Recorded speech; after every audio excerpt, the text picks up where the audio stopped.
Hare Krishna. Welcome to KC talks. నా పేరు శిరీష. నేను క్యూఏ లీడ్గా వర్క్ చేస్తున్నాను.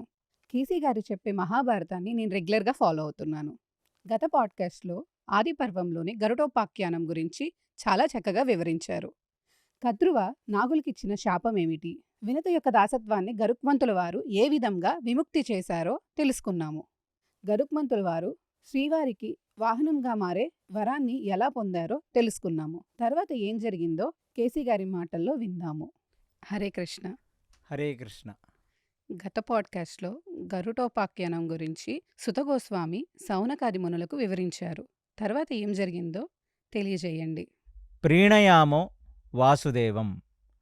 సౌనకాది ఋషులకు సూతగోస్వామి గరుడోపాఖ్యానం గురించి చెప్పగా అక్కడ సౌనకాది ఋషులందరూ ఎంతగానో ఆనందించి, అంటే సాధన చేత తల్లి యొక్క దాసత్వం పోవటం వల్ల గరుత్మంతుడి యొక్క వైభవం అంతా ప్రపంచం వ్యాప్తిగా వ్యాపించి ఆయన యొక్క ప్రతాపం, ఆయన యొక్క భక్తి ప్రపత్తి, ఆయనని సాక్షాత్తు ఆ వైకుంఠంలోనే శ్రీ మహావిష్ణువు తన వాహనంలాగా వాడాడు అనే సంగతి విని సౌనకాది ఋషులందరూ ఎంతగానో సంతసించి, అలాగా ఒక స్వప్రయోజనం లేకుండా కేవలం తల్లికి సేవ చెయ్యటం వల్ల గరుత్మంతుడికి పరమపద సోపానం అనేది కలిగింది.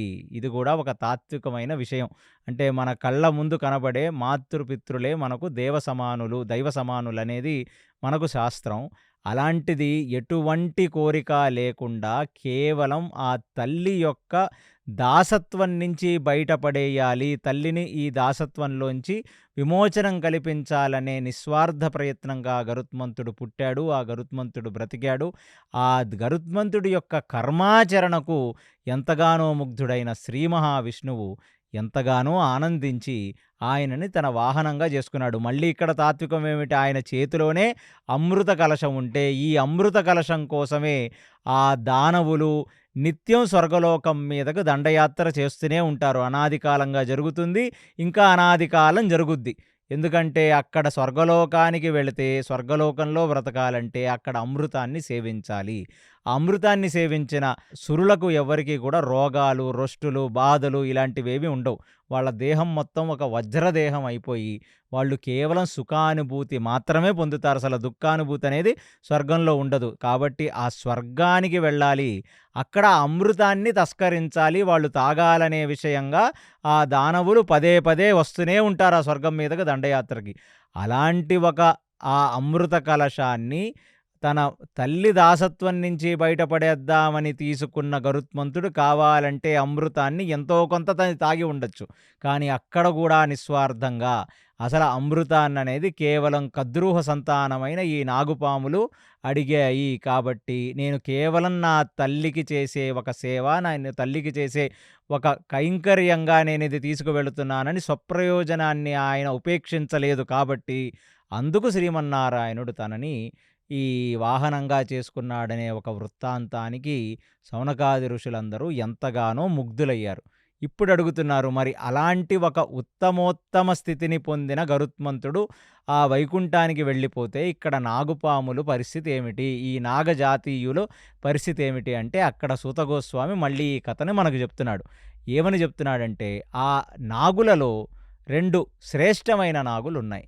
ఏమిటయ్యా ఆ శ్రేష్టమైన నాగులంటే, ఒకటి వాసుకి, ఒకటి ఆదిశేషువు. ఆ వాసుకి గురించి చెప్తూ అక్కడ ఈ సూతగోస్వామి సౌనకాది మునులకు ఏం చెప్తున్నాడంటే, ఎప్పుడైతే కద్రుకు సంతానం కలిగిందో అందులో అందరికంటే బాగా పొడవైనవాడు, బాగా తేజస్సుతో ఉన్నవాడు, శరీరం బాగా దృఢత్వంతో ఉన్నవాడు ఎవరంటే వాసుకి. అలాంటి వాసుకి యొక్క అవసరం ఒకానొక సందర్భంలో దేవతలకు, దానవులకు ఇద్దరికీ వచ్చింది. ఎప్పుడైతే క్షీరసాగర మదనం చేస్తే అందులోంచి ఈ అమృతం పుడుతుంది అనే ఒక సంగతి ఆ శ్రీమన్నారాయణుడు, బ్రహ్మదేవుడు చెప్పారు దేవతలకు, దానవులకు.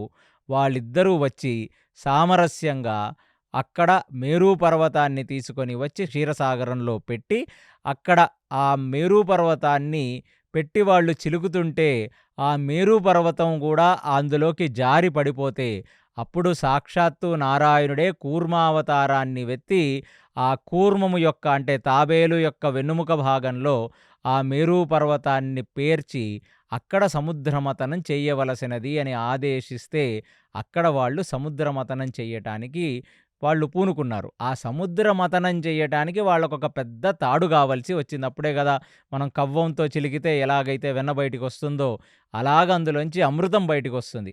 ఆ చిలకటానికి కావలసిన తాడు ఏది? ఈ భూమండలంలో ఏది ఈ మేరు పర్వతాన్ని పట్టుకొని ఆ తలవేపు దానవులు, తోకవేపు సురులు కలిసి చిలుకుతుంటే, ఆ చిలుకుడికి తన యొక్క శరీరము నుంచి ఎంతగానో రక్తం వచ్చి పూర్తిగా కందిపోయే పరిస్థితొచ్చి, ఆ బాధని భరించగలిగిన శక్తి ఎవరికుంది ఇక్కడ అంటే, కద్రువు యొక్క పిల్లలలో ఒకడైన వాసుకి ఉంది అనే సంగతి తెలుసుకొని, ఇంద్రుడే స్వయంగా వచ్చి ఆ వాసుకుకి ఆ వాసుకుని ప్రాధేయపడి అడిగి మరీ తీసుకొని వెళ్ళాడు. వాసుకి గూడా కేవలం ఇక్కడ ధర్మాన్ని నిలబెట్టాలి. దేవదానవులు కలిసి చిలికితే ఆ వచ్చిన అమృతం వల్ల దేవతలు నిలబడతారు. ఆ దేవతలు నిలబడితేనే ప్రకృతి సుభిక్షంగా ఉంటుందనే సంగతి కృతయుగ ప్రారంభంలో జరుగుతున్న ఒక విషయం. అలాంటి ఒక దానికి వాసుకిని వాడారు. వాసుకి గూడా వాలంటరీలీ వచ్చింది. ఎంతగానో అలసి సొలసిపోయింది. అంటే మనకి ఆ క్షీరసాగర మథనం అనే ఒక పాడ్‌కాస్ట్ చేసుకుంటున్నప్పుడు మీకు చెప్తాను. ఎంతగా అలసిపోయిందంటే కళ్ళన్నీ తేలేసి నోట్లోంచి నాలుక తీసి బయటికి పెట్టి ఎంతగానో విషము ఎంతగానో నురగా కక్కుతున్నా సరే దాన్ని పెట్టుకొని చిలుకుతూనే ఉన్నారు. అదొక పక్క రాపాడించటంలాగా. ఆ చిలికి, చిలికి, చిలికి ఎంతగానో తను ఆల్మోస్ట్ చనిపోయే పరిస్థితికొచ్చింది ఆ వాసుకి. అలాంటి ఒక నిష్కామ్యంగా అంటే ఏ కోరిక లేకుండా ధర్మం కోసం నిలబడింది కాబట్టి, ఆ కద్రువుల పిల్లలలో ఒకడైన వాసుకి సాక్షాత్తు ఆ శివుడు యొక్క కంఠంలో అతను ఒక ఆభరణంగా మారిపోయాడు. అంత అంటే శివుడు గూడా ఎంతో భోళాశంకరుడు. అలాంటిది వాసుకు యొక్క బాధని చూసి, తనే వాసుకిని తీసుకొని ఎప్పుడూ కూడా తన శరీరం మీద ఉండేటట్టుగా తనకి ఒక అవకాశాన్ని కల్పించాడు శివుడు. కాబట్టి ఆ కద్రూహుల యొక్క సంతానంలో వాసుకిది ఎంతగానో విశిష్టమైన పాత్ర. కాబట్టి పాములలో అన్నీ దుష్టపాములు లేవు. ఎందుకు చెప్తున్నాడు ఈ కథ అంటే, ఆ సౌనకాది మునులకు సూతుడు చెప్తున్నాడు. ఏమిటంటే, అప్పటికీ కద్రువుల పిల్లలో ఉన్న వాసుకి ఎంతగానో ఉత్తమ స్థితి పొందింది. కాబట్టి అప్పుడు ఇంకా ఉత్తమ స్థితి పొందని కొన్ని సర్పములు మనసులో బాధపడుతున్నాయి. అయ్యో! మనం చాలా తప్పు చేశాం గరుత్మంతుడిని హింసించి, గరుత్మంతుడిని బాధపెట్టి. ఇవాళ ఆయన చాలా ఉన్నతోత్తమైన పోస్ట్‌కి వెళ్ళిపోయాడు. సాక్షాత్తు శ్రీమన్నారాయణుడు వాహనంలాగా మారిపోయాడు. కొన్ని పాములు బాధపడ్డాయి.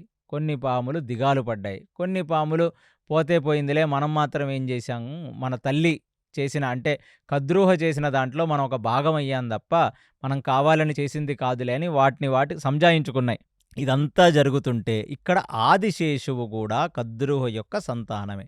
ఆ ఆదిశేషుడు యొక్క మనసుకు ఎంతగానో బాధ కలిగింది. ఎందుకంటే ఆ గరుత్మంతుడు తన ఒంటి మీద ఈ సర్పములన్నీ యేసుకొని ఒక విహారయాత్రకు తీసుకుంటూ వెళ్ళేవాడనమాట. వీళ్ళకి ఒక కారులాగా వాడుకున్నారు గరుత్మంతుడిని. అలాగ జరిగిన పాత విషయాలన్నీ ఆదిశేషుడికి గుర్తొచ్చి తన మనసు ఎంతగానో బాధపడి, ఇన్ని పాపములు చేసిన తర్వాత నేను బ్రతికి ఉండటం వేస్ట్. అలాగని నేను పోయి సూసైడ్ చేసుకుంటే నాకు ఉత్తమ గతులు దొరకవు. కాబట్టి ఈ చేసిన పాపానికి ప్రాయశ్చిత్తం ఏమిటి అంటే, నేను తపం చేసి, ఆ తపంతోనే నేను మరణిస్తాను. అంటే ఈ శరీరాన్ని నేను వదిలేస్తానని అక్కడి నుంచి ఆదిశేషుడు ఈ నాగుపాములను మళ్ళీ తిరిగి చూడకుండా, అంటే సత్సంగత్వే నిస్సంగత్వం, నిస్సంగత్వే నిర్మోహత్వం, నిర్మోహత్వే నిశ్చలతత్వం, నిశ్చలతత్వం జీవనముక్తి. మనం ఎప్పుడైనా ఒక సాధు సంఘంలో, సత్సంగంలో ఉంటే మన మనసులో అన్నీ మంచి కోరికలు, మంచి అవకాశాలు అంతా మంచే జరుగుతుంది. అలాంటిది ఇలాంటి పాములతో ఉంటే నాకేం మంచి జరుగుతుంది? ఒకసారి దుస్సంగత్యమని తెలుసుకున్న తర్వాత తన రక్త సంబంధికులైన ఈ నాగుపాముల్ని కూడా అతను విస్మరించి, ఆ కద్రూహ కూడా, ఎందుకంటే తల్లైనా చేసింది చాలా నీచపు పని. అలాంటి కద్రూహ ముఖం కూడా చూడకుండా అక్కడి నుంచి ఆదిశేషుడు బదరీకాశ్రమానికి వెళ్ళాడు. ఆయన విశేషమైన తపస్సులు చేస్తున్నాడు. కొన్నాళ్ళు బదరీకాశ్రమంలో, కొన్నాళ్ళు గంధమాదన పర్వతం మీద, కొన్నాళ్ళు మేరు పర్వతంలో, కొన్నాళ్ళు విశేషమైన నదుల దగ్గర, గంగా, యమున, సరస్వతుల యొక్క సంగమం దగ్గర, పుష్కరంలో, అంటే పుష్కరం అనేది బ్రహ్మకు విశేషమైన ఒక ప్లేస్ రాజస్థాన్‌లో ఉంది. అక్కడ నైమిషారణ్యంలో ఇట్లా కనపడ్డ తీర్థయాత్రలకు వెళ్ళి, అక్కడ తీర్థస్నానములు చేసి, అక్కడ తపస్సు చేస్తూ, చేస్తూ, చేస్తూ ఎప్పుడైతే ఇంక తపస్సుతో, అంటే తపస్సు ఎందుకు చెయ్యాలి అంటే, ఏ వాక్కు ద్వారా మనం మనుషులను హింసించామో, ఏ మన యొక్క చేష్టల ద్వారా మనం పాపం చేశామో, మన మనస్సు ద్వారా మనం పాపం చేస్తాం. అందుకనే త్రికరణ శుద్ధి అంటారు. త్రికరణ అంటే మనసా, వాచ, కర్మణ. అలాంటి మనసా, వాచ, కర్మణ మనం ఎన్ని పాపాలు చేశామో, ఆ పాపములన్నీ తపమనే ఒక అగ్నిహోత్రంలో దగ్ధమైపోతాయి. అందుకు మనిషి తపస్సు చెయ్యాలి. అలా తపస్సు మొత్తం చేసి తను చేసిన పాపములన్నీ కూడా తను కడుక్కున్న తర్వాత ఇక దేహత్యాగం చేద్దామని ఆత్మని సుషుమ్నంలో లయం చేసి కపాలమోక్షం పొందుదామనే ఒక కరెక్ట్ స్టేజ్‌లో అక్కడ బ్రహ్మదేవుడు మెచ్చి తన యొక్క తపస్సుకి ప్రత్యక్షమయ్యాడు. ప్రత్యక్షమయ్యి అప్పుడు ఆదిశేషుడికి చెప్తున్నాడు. ఏమని అంటే, నువ్వు ఏమీ బాధపడవలసిన అవసరం లేదు. నువ్వు నీ తప్పు తెలుసుకున్నావు. తెలుసుకొని ఎంతగానో తపస్సు చేశావు. తపస్సు వల్ల నీ శరీరానికి అంటిన పాపము అంతా తొలగిపోయింది. అంటే మనం కర్మ ద్వారా, మనస్సు ద్వారా, వాక్కు ద్వారా చేసే పాపములన్నీ కూడా మన శరీరము యొక్క రక్త, మాంస, మేడ్జ ఎముకలను పట్టి ఉంటాయి. అలాంటిది ఈ పాపములన్నీ తరిగిపోయాయి. నువ్వు పూర్తి పునీతుడు అయ్యావు. దుష్టులైన నీ తమ్ముళ్ళని, మీ చెల్లెళ్ళని, అక్కలని, నీ యొక్క మాతృమూర్తిని కాదనకుండా వచ్చేసావు. అసల ఎంత వైరాగ్య శిఖరములకు ఎక్కావు ఆదిశేషు. నేను చాలా ముగ్ధుడినయ్యాను. ఎందుకంటే నీ వాళ్ళు, అంటే వాళ్ళ జాతిలో పుట్టి, సర్పజాతిలో ఇంతమంది దుష్టులైన సర్పముల మధ్యన పెరిగి కూడా ఎంత సాత్వికమైన లక్షణం వచ్చింది. అందులో పరమ వైరాగ్య లక్షణం. తన తల్లి శపించింది వీళ్ళందరినీ. అలాంటి తల్లి అంటే భయపడ్డారు వీళ్ళంతా. కానీ ఇలాంటి తల్లి, ఇలాంటి నా అన్నదమ్ములు, అక్క చెల్లెళ్ళ మధ్యన ఉంటే నాకు సద్గతి పొందదని చెప్పి నువ్వు వాళ్ళని త్యజించి వచ్చి తపస్సు చేశావు కదా. నీ తపోదీక్షకు మెచ్చి నేను నీకు ఒక మహోత్కృష్టమైన అవకాశం ఇస్తున్నాను. ఆ శ్రీమన్నారాయణుడిని సేవ చేసే అవకాశం.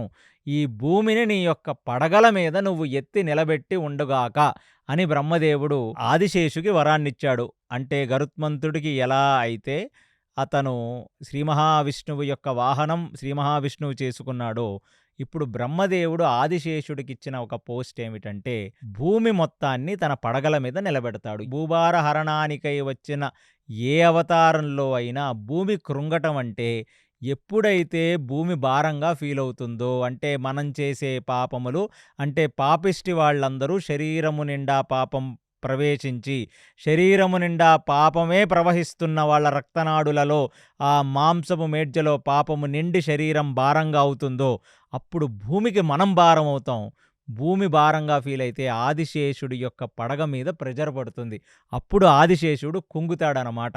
అలాంటి ఆదిశేషుడికి ఆ భూమిని మొత్తం భరించే ఒక మహోత్కృష్టమైన సేవాభాగ్యాన్ని ఇవ్వటమే కాకుండా, ఆదిశేషుడే ఆ కారణోదక సాయి విష్ణువని చెప్పి పాలకడలిలో ఏ శ్రీ మహావిష్ణువైతే ఉంటాడో అక్కడ ఆయన యొక్క ఆసనంగా కూడా మారిపోవలసినదిగా ఆ బ్రహ్మదేవుడు, దాని తర్వాత ఈ శ్రీ మహావిష్ణువు కూడా ఆయన్ని ఆశీర్వదించి ఆయనకి కూడా సద్గతి పొందేలాగా చేశారు.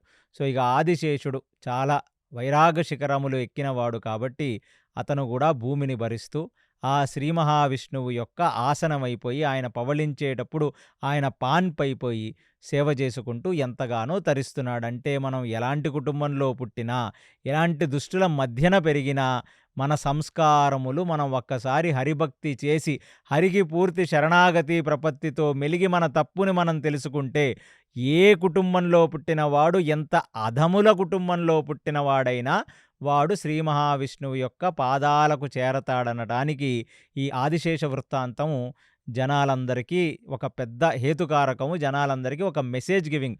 అదే సౌనకాది ఋషులకు కూడా సూత గోస్వామి చెప్తున్నాడు, నేను మంచి కుటుంబం నుంచి రాలేదు, మా పూర్వీకులు మంచివాళ్ళు కాదు, మా అన్నదమ్ములు, మా తల్లిదండ్రులు ఎంతగానో పాపాలు చేశారు, మాంసాలు తిన్నారు, డకాయిటీలు చేశారు, అన్ని రకాల పెద్ద కూనీకోరు కుటుంబంలోంచి వచ్చిన వాడైనా ఒకసారి తన తప్పు తెలుసుకొని తన తపస్సు చేసి ఆ శ్రీ మహావిష్ణువుని తన మనస్సులో లగ్నం చేసి ఆయన ఉంచుకుంటే వాళ్లకు సద్గతి కలుగుతుందనే విషయాన్ని ఇప్పుడు సౌనకాది మునులు విని ఎంతగానో సంతసించారు.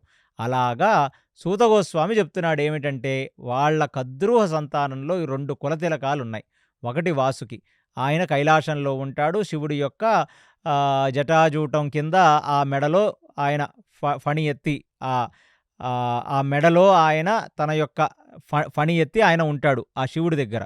రెండవ వాడు ఆదిశేషువు, ఆయన భూభారాన్ని భరిస్తూ ఆ కారణోదక సాయి విష్ణు శ్రీ మహావిష్ణువు యొక్క శయన పాన్పు అయి ఆయన ఉంటాడు. వీళ్ళిద్దరి వల్ల ఈ నాగుపాములకు ఎంతో కొంత మంచి జరుగుతుంది.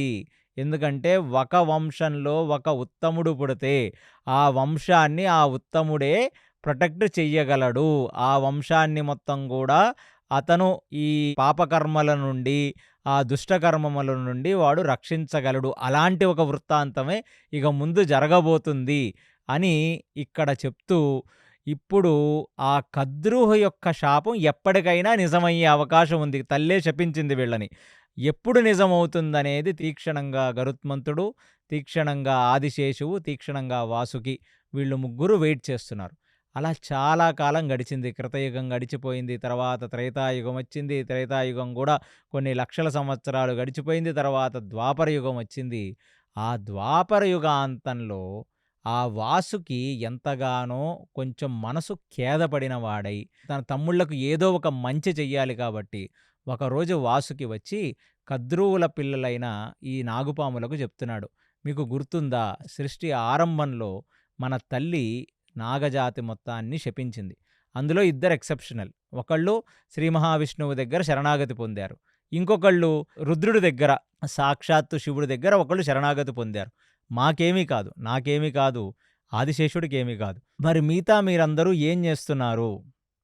మీరు కూడా ఆ శ్రీమన్నారాయణ్ణో ఆ శివుణ్ణో శరణాగతి పొంది పుణ్యకర్మములు ఏదైనా ఆచరించవలసినది కదా, మీకు భయం లేదా? ఇలాంటి ఒక శాపం ఎప్పటికైనా తల్లి శాపం నెరవేరుతుంది, పాములన్నీ సర్పయాగంలో పడి మరణించుగాక అని చెప్పి ఆ జన్మేజయుడు యొక్క సర్పయాగంలో పడి మరణించుగాక అని ఒక శాపం ఉంది కదా, దాని గురించి మీరేం ఆలోచిస్తున్నారంటే, కొన్ని సర్పాలక్కడ ఎంతమంది జన్మేజయులు వచ్చారో, ఎంతమంది జన్మేజయులు పోయారో, ఇప్పుడిచ్చిన శాపమో, ఎప్పుడో భూమి పుట్టకముందు ఇచ్చిన శాపం.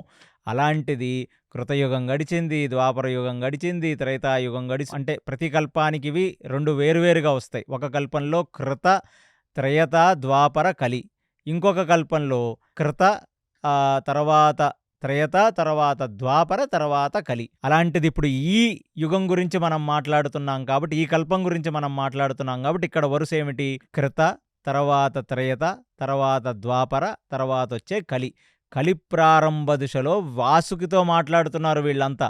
ఏమని మాట్లాడుతున్నారు? వాసుకి ఎంతమంది జన్మేజయులు వచ్చారో, ఎంతమంది జన్మేజయులు పోయారో, ఎప్పుడన్నా ఇలాంటి ఏదన్నా సర్పయాగం జరిగిందా? పోని ఏదో ఒక సర్పయాగం కానీ జరిగినా మనల్ని దహించడం అనేది అది అంత తేలికైన పని కాదు. ఎందుకంటే ఇప్పుడు మన సంతతి చాలా విస్తరించింది. మనకంటూ ఒక లోకమే ఉంది, నాగలోకం. భూమి కింద ఉండే లోకమే ఈ నాగలోకం. అలాంటిది ఆ భూమి మీద ఎక్కడ పడితే అక్కడ ఉన్నాం. మనం అన్ని లోకాలలోనూ మన వాళ్ళు ఉన్నారు. మనం అన్ని చోట్ల స్ప్రెడ్ అయ్యాం. కాబట్టి మనందరినీ తీసుకొని వచ్చి సర్పయాగంలో వేయటం అనేది అది అంత తేలికైన విషయం కాదు. వాసుకి, నీకు ఏదో మా అన్నవి కాబట్టి నీకు ఆ ప్రేమతో మాకు చెప్తున్నాం కానీ మేము దాని గురించి అంత బాధపడట్లేదు అని చాలా చమత్కారంగా ఆ నాగుపాములన్నీ మాట్లాడాయి వాసుకితో. అలా వాసుకితో మాట్లాడినప్పుడు వాసుకి అడిగాడు, ఒకవేళ జన్మేజయుడనేవాడు, అంటే జన్మేజయుడనే పేరు ఎంతమందికో రాజులకు ఉండుండొచ్చు కృతయుగం నుంచి ద్వాపర యుగానికి. అప్పుడు చెప్పాడు, ఒకవేళ ఈ కలియుగంలో వచ్చే జన్మేజయుడెవరైనా సర్పయాగం చేస్తే మిమ్మల్ని మీరు ఎలా కాపాడుకుంటారు? మీ దగ్గర ఏమైనా ఒక ప్లాన్ ఉందా అంటే, ఇవన్నీ క్రూరమైన జాతి పాములు కాబట్టి ఆ పాములు వాటి యొక్క విషం కక్కుతున్నాయి. ఏమనంటే, ఒకవేళ నిజంగానే జన్మేజయుడే ఎవరైనా సర్పయాగం చేస్తే ముందే తెలుసుకొని కాటేస్తాం. వీడిలా చేయబోతున్నాడనే సంగతి మనకు అర్థమవుద్ది కదా. ఏదో ఒక ప్రయోజనం లేకుండా జన్మేజయుడు సర్పయాగం అయితే చెయ్యడు కదా. కాబట్టి ఏదో మనకు వాళ్ళకి ఏదో శత్రుత్వం వస్తుంది కదా. ఆ వస్తున్న తరుణంలోనే మేము తెలుసుకొని వాడిని కాటేస్తాం. పోనీ వాడిని కాటెయ్యలేని పరిస్థితే వస్తే, అంటే జన్మేజయుడి చేతిలో మనం చచ్చిపోతామనేది మన తల్లిగారు మనకు చెప్పారు. కానీ వాడిని కాటేస్తాం. ఒకవేళ వాడిని కాటెయ్యలేని పరిస్థితుల్లో మేముంటే, మేము ఆ యజ్ఞానికి వెళ్ళి అక్కడ బ్రాహ్మణుల్లాగా మారిపోయి ఆ యజ్ఞాన్ని చెడగొట్టేస్తాం. ఎలా చెడగొట్టేస్తామంటే, బ్రాహ్మణులులాగా అంటే వాళ్ళు కామ్య స్వరూపులు. వాళ్ళు ఏ ఆకారాన్ని గావాలంటే ఆ ఆకారాన్ని వాళ్ళు తీసుకోగలరు. అది నాగులకుండే ఒక స్పెషల్ లక్షణం. వాళ్ళు కావాలంటే మనుషుల్లా మారిపోగలరు, కావాలంటే దేవతల్లాగా మారిపోగలరు, కావాలంటే బ్రాహ్మణుల్లాగా మారిపోగలరు. వాళ్ళ ఆకారాన్ని వాళ్ళెలాగన్నా మార్చుకోగలరు. కాబట్టి ఒక బ్రాహ్మణుల్లాగే మనం వెళ్ళి, అక్కడే ఉన్న సర్పయాగంలో కూర్చొని, ఎవడైనా అక్కడ హవిష్యిస్తూ మంత్రోచ్చారణ చేస్తుంటే వాడిని కాటేయొచ్చు గదా!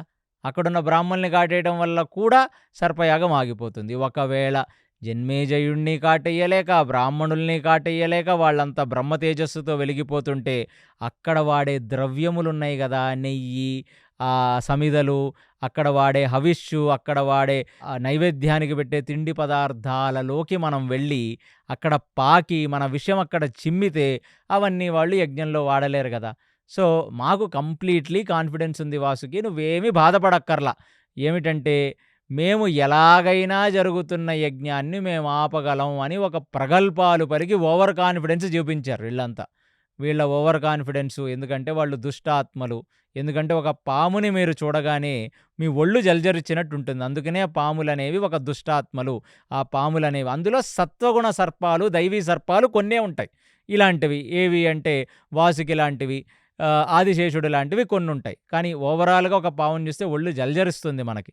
అలాంటిది వీళ్ళింత క్లారిటీగా, ఇంత ఓవర్ కాన్ఫిడెన్స్‌గా మాట్లాడితే వచ్చిన వాసుకి గూడా నిర్ఘాంతపోయాడు. అసలు వీళ్ళ ప్రాణాల మీద వీళ్ళకే భయం లేదు.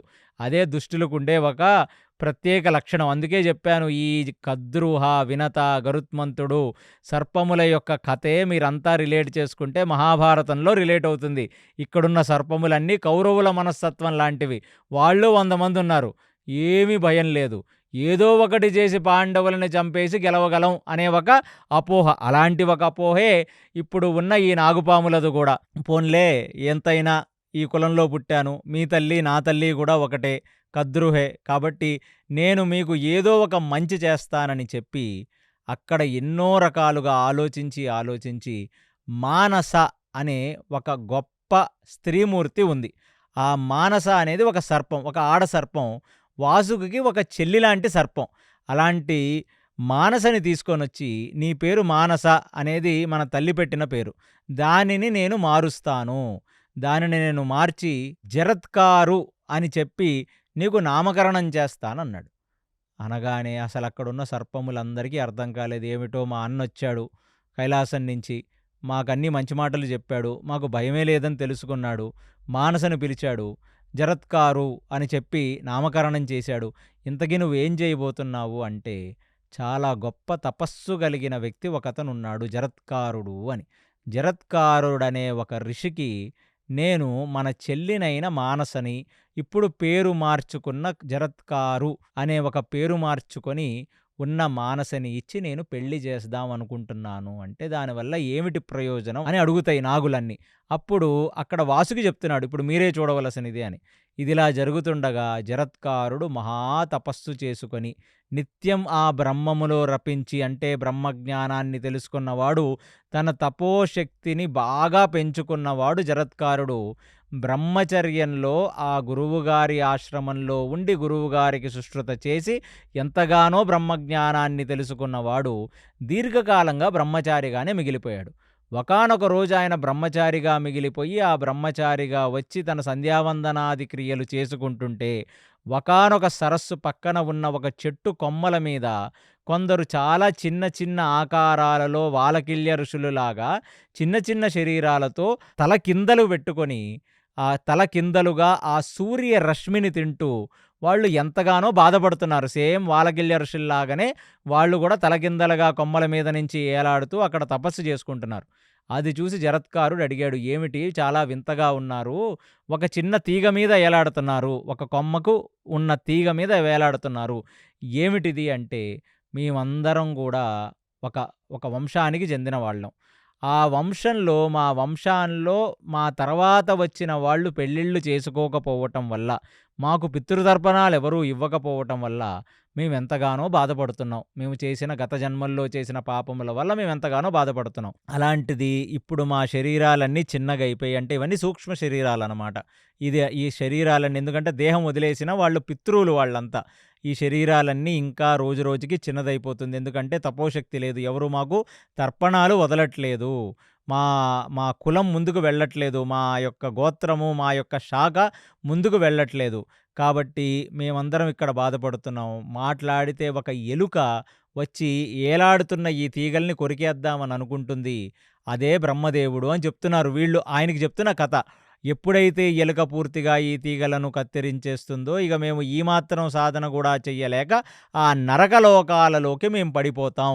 కాబట్టి మా వంశతిలకమైన జరత్కరుడు ఈ అరణ్యంలోనే ఉండి ఎక్కడో తపస్సు చేసుకుంటున్నాడని విన్నాం. ఆయన ఎప్పుడన్నా కనబడితే ఋషివర్య, నువ్వు వెళ్ళి ఆయనని పెళ్లి చేసుకొని మా కులాన్ని నిలబెట్టవలసినది, మా జాతిని, మా కులాన్ని, మా వంశవృక్షాన్ని నిలబెట్టవలసినది. అలాగ నిలబెడితేనే మేము ఈ నరకం నుంచి మేము బయటపడతామని చెప్పి వాళ్ళందరూ చెప్తే, వాళ్లకు సాష్టాంగ నమస్కారం చేసి, వాళ్ళే పితృదేవతలు శరీరం లేక సూక్ష్మ శరీరంతో తపస్సు చేసుకోవటానికి కూడా ఇబ్బంది పడుతున్నారన్న సంగతి జరత్కారుడు తెలుసుకొని, ఆ జరత్కారుడు వాళ్ళకి చెప్పాడు, నేనే ఆ జరత్కారుణ్ణి, మీరందరూ మా పూర్వీకులే, కాబట్టి మిమ్మల్ని ఈ నరకంలో పడకుండా కాపాడటానికి నేను ఖచ్చితంగా పెళ్లి చేసుకుంటాను. కాకపోతే నేను మనస్సులో ఒకటి అనుకున్నాను. ఏమిటంటే, నాలాంటి ఒక ఆడమనిషి, నా పేరుతో గల్ల ఆడమనిషి దొరికితేనే నేను పెళ్లి చేసుకుంటానంటే, ఖచ్చితంగా నువ్వు తూర్పు దిక్కుకు వెళితే నీకు అక్కడ దొరుకుతుంది, మంచి ఆడపిల్ల నీకు దొరుకుతుంది నీ పెళ్ళికి. నువ్వు పెళ్లి చేసుకొని పిల్లల్ని కని ఈ వంశాన్ని నిలబెట్టవలసినదిగా మా ప్రార్థన అని, ఆ భగీరథుడు ఎలా అయితే తన పూర్వీకులను గంగ కిందకు తీసుకొని వచ్చి వాళ్ళని ఆ పాపముల నుంచి, నరకము నుంచి కాపాడాడో, అలాంటి ఒక సంఘటనే ఇక్కడ జరత్కారుడు చేస్తున్నాడు. వాళ్ళ యొక్క పితృవులను కాపాడటం కోసం పెళ్లి చేసుకోవాలని అనుకుంటున్నాడు. ఆల్రెడీ బ్రహ్మజ్ఞానం తెలిసిన వ్యక్తి. ఆయన శరీరంలో కామముండదు, ఆయన ఆలోచనలోనూ కామముండదు. నిత్యం ఆ బ్రహ్మములో రప్పించేవాడు, నిత్యం బ్రహ్మానందాన్ని, ఆత్మానందాన్ని పొందేవాడు. కేవలం తన పితృదేవతల కోసం ఇప్పుడు పెళ్లి చేసుకోవాలని అనుకుంటున్నాడు. అలాంటిది ఆయన తూర్పు దిక్కుకు వెళుతూ ఉంటే అక్కడికి వాసుకి వచ్చాడు.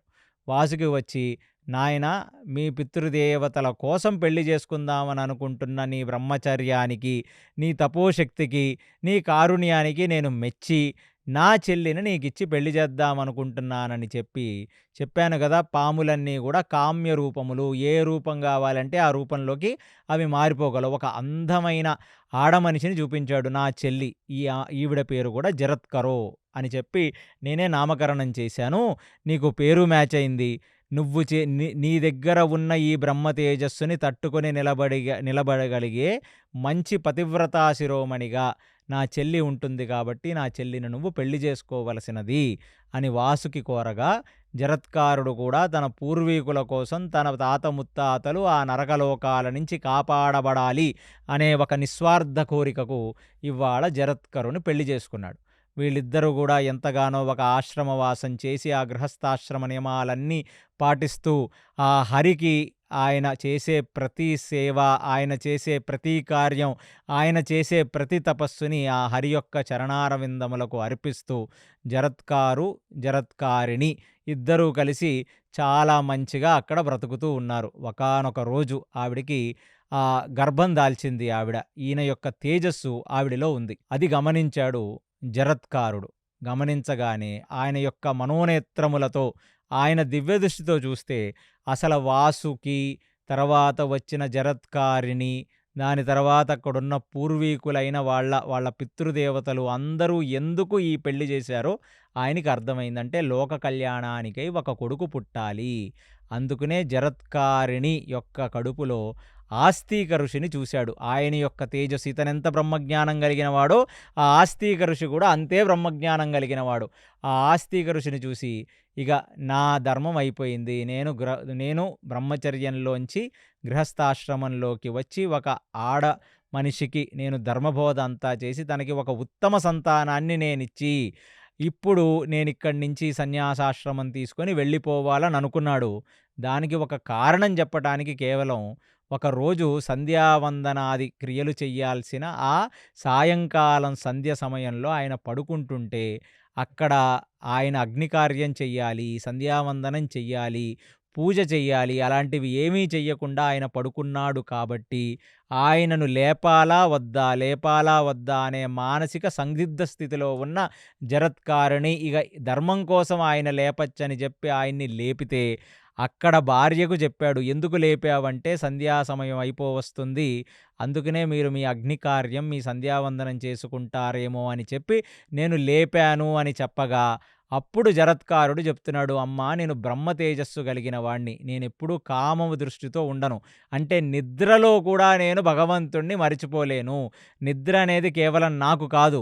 నేను ఒక యోగ నిద్రలో ఉన్నాను. కాబట్టి అలాంటి పరిస్థితుల్లో ఒకవేళ అది ధర్మం అయితే, నేను ఆ సాయంకాలం సంధ్యావందనం చెయ్యవలసిన పరిస్థితే వస్తే, చెయ్యాల్సిన ఒక రోజు వస్తే, నేను ఒకవేళ ఇలా ఆత్మ సాక్షాత్కారంలో సమాధి స్థితిలో ఉంటే, ఆయన నిద్రపోలేదు. ఆయన ఒక సమాధి స్థితిలో ఉన్నాడు.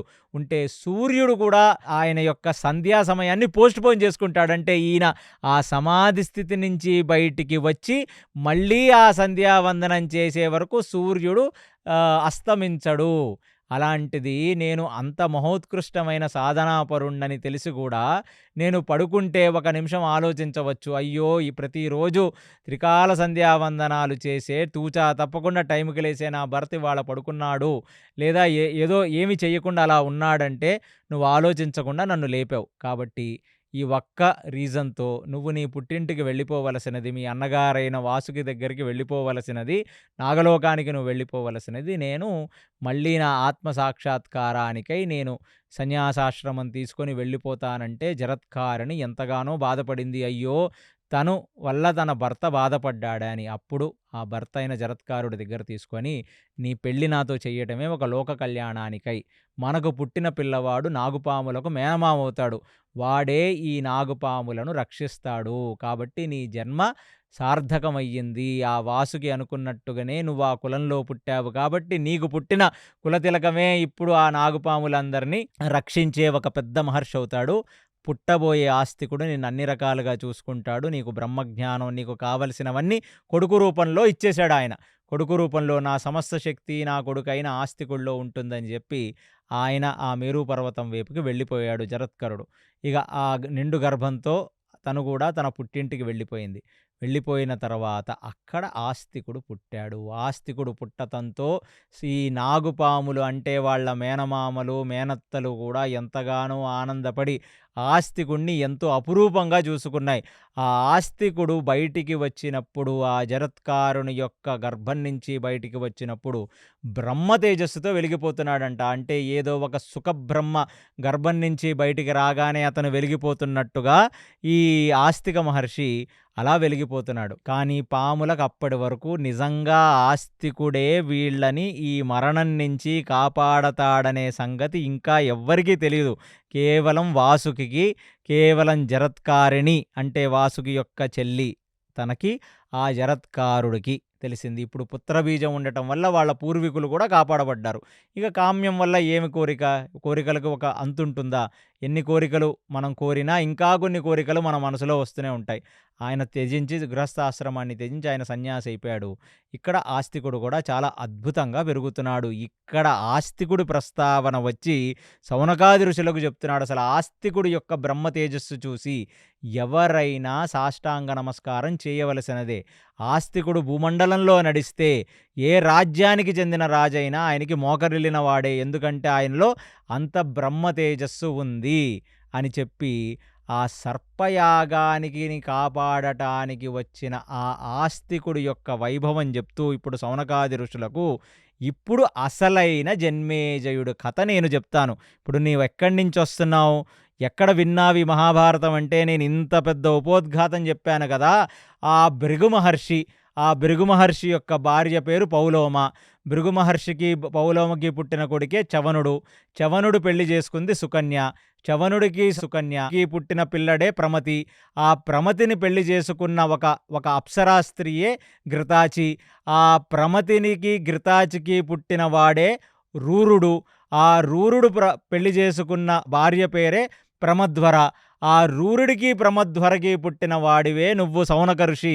నేను ఎందుకు మహాభారతంలో ఈ జన్మేజయుడు సర్పయాగం గురించి చెప్తూ నీకు ఇదంతా ఎందుకు చెప్పానంటే, నువ్వు ఏ వంశంలో అయితే వస్తున్నావో ఆ వంశము యొక్క చరిత్ర చెప్తూ, ఈ ఆస్తికుడు ఎవరయ్యా అంటే, ఈ ఆస్తికుడు ఆ రురూరుడు యొక్క ముత్తాత అంటే చవనుడి దగ్గరే పూర్తిగా శిష్యరికం చేసి చవనుడి దగ్గర నుంచే ఆయన మళ్ళీ తన యొక్క బ్రహ్మ తేజస్సుని పెంచుకున్నాడు. సో మీ వంశవృక్షానికి ఆస్తిక మహర్షికి కూడా చాలా దగ్గర సంబంధం ఉందని చెప్పి అక్కడ భృగు మహర్షి నుంచి సౌనకాది మహర్షి వరకు, ఇక్కడ ఆ కద్రూహ నుంచి ఆస్తిక ఋషి వరకు వీళ్ళ ఫ్యామిలీ లీనియేజ్ మొత్తం చెప్పాడు ఆయన, ఎక్కడెక్కడ ఈ స్టోరీ కనెక్ట్ అవుతుందో అని. అలాంటిది నువ్వు అడిగావు నన్ను, సర్పములు ఇంకా బ్రతుకున్నాయి, మరి సర్పములు చనిపోలేదా అని. అప్పుడు చెప్పాను, పాములకు మేనల్లుడైన ఆస్తిక మహర్షి ఆ సర్పయాగాన్ని ఆపాడు అని.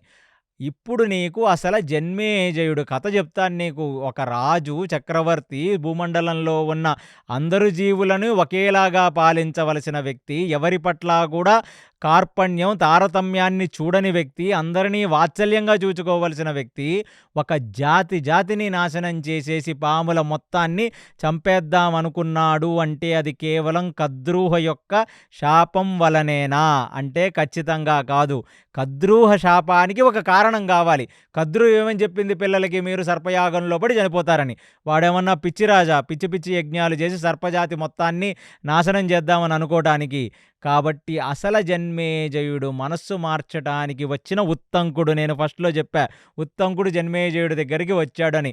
మొత్తం కథలన్నీ ఒక చోట కనెక్ట్ చేశాడనమాట. ఇప్పుడు ఇది వ్యాసుడు స్క్రీన్ ప్లే. ఇదే సూత గోస్వామి సౌనకాది మహర్షులకు చెప్తున్న ఒక స్క్రీన్ ప్లే. ఇక్కడ మొత్తం కనెక్ట్ అయ్యాయి. అసలు ఆస్తికుడు ఎవరు అనే సంగతి ఇప్పుడు తెలిసింది. మొత్తం గరుడోపాఖ్యానం, కద్రుహ, వినతి, కశ్యప పిల్లలు దీనివల్ల. ఇక్కడ భృగు మహర్షి నుంచి ఆ చవనుడు, ఆ రురుడు, ఇప్పుడు ఆ రురుడు అనేవాడు ఎప్పుడైతే సర్పములను చంపుతూ వెళ్ళిపోయాడు అంటే, ప్రమధ్వరని పాములు కాటేశాయి కదా, ఆ రురుడు చంపడానికి వెళ్ళిపోయాడు. ఆ రురుడు దగ్గరికి దుందుభుడు అనే ఒక పేరుగల్ల ఒక సర్పం పూర్వజన్మలో ఋషిగా ఉండి ఇప్పుడు సర్పంగా మారిపోయిన వాణ్ణి చంపాలననుకుంటే, అప్పుడు అతనికి మళ్ళీ పునః ఆ ఋషి ఆకారం వచ్చి, నీ వల్ల నా శాపం పోయింది, అయినా సరే ఒక బ్రాహ్మణుడు అయ్యుండి నువ్వు సర్పములను చంపవచ్చా? ఏదో నీ భార్య సర్పముల వల్ల చనిపోయిందనే ఒకదానికి కనపడ్డ సర్పాన్ని నువ్వు చంపచ్చా? అందులోనూ చవనుడు యొక్క శిష్యుడైన ఆస్తికుడు మీ తాతగారి దగ్గరే కదా చదువుకుంది. అంత గొప్పవాడైన వాడు, ఈ సర్పజాతిలో ఉన్నవాడు శిష్యరికం చేసినా నువ్వెందుకు చంపుతున్నావన్న క్వశ్చన్ దుందుబుడు రురుని అడిగాడు. ఇప్పుడు ఆస్తికుడు జన్మేజయుడి చేత సర్పయాగాన్ని ఆపించాడు.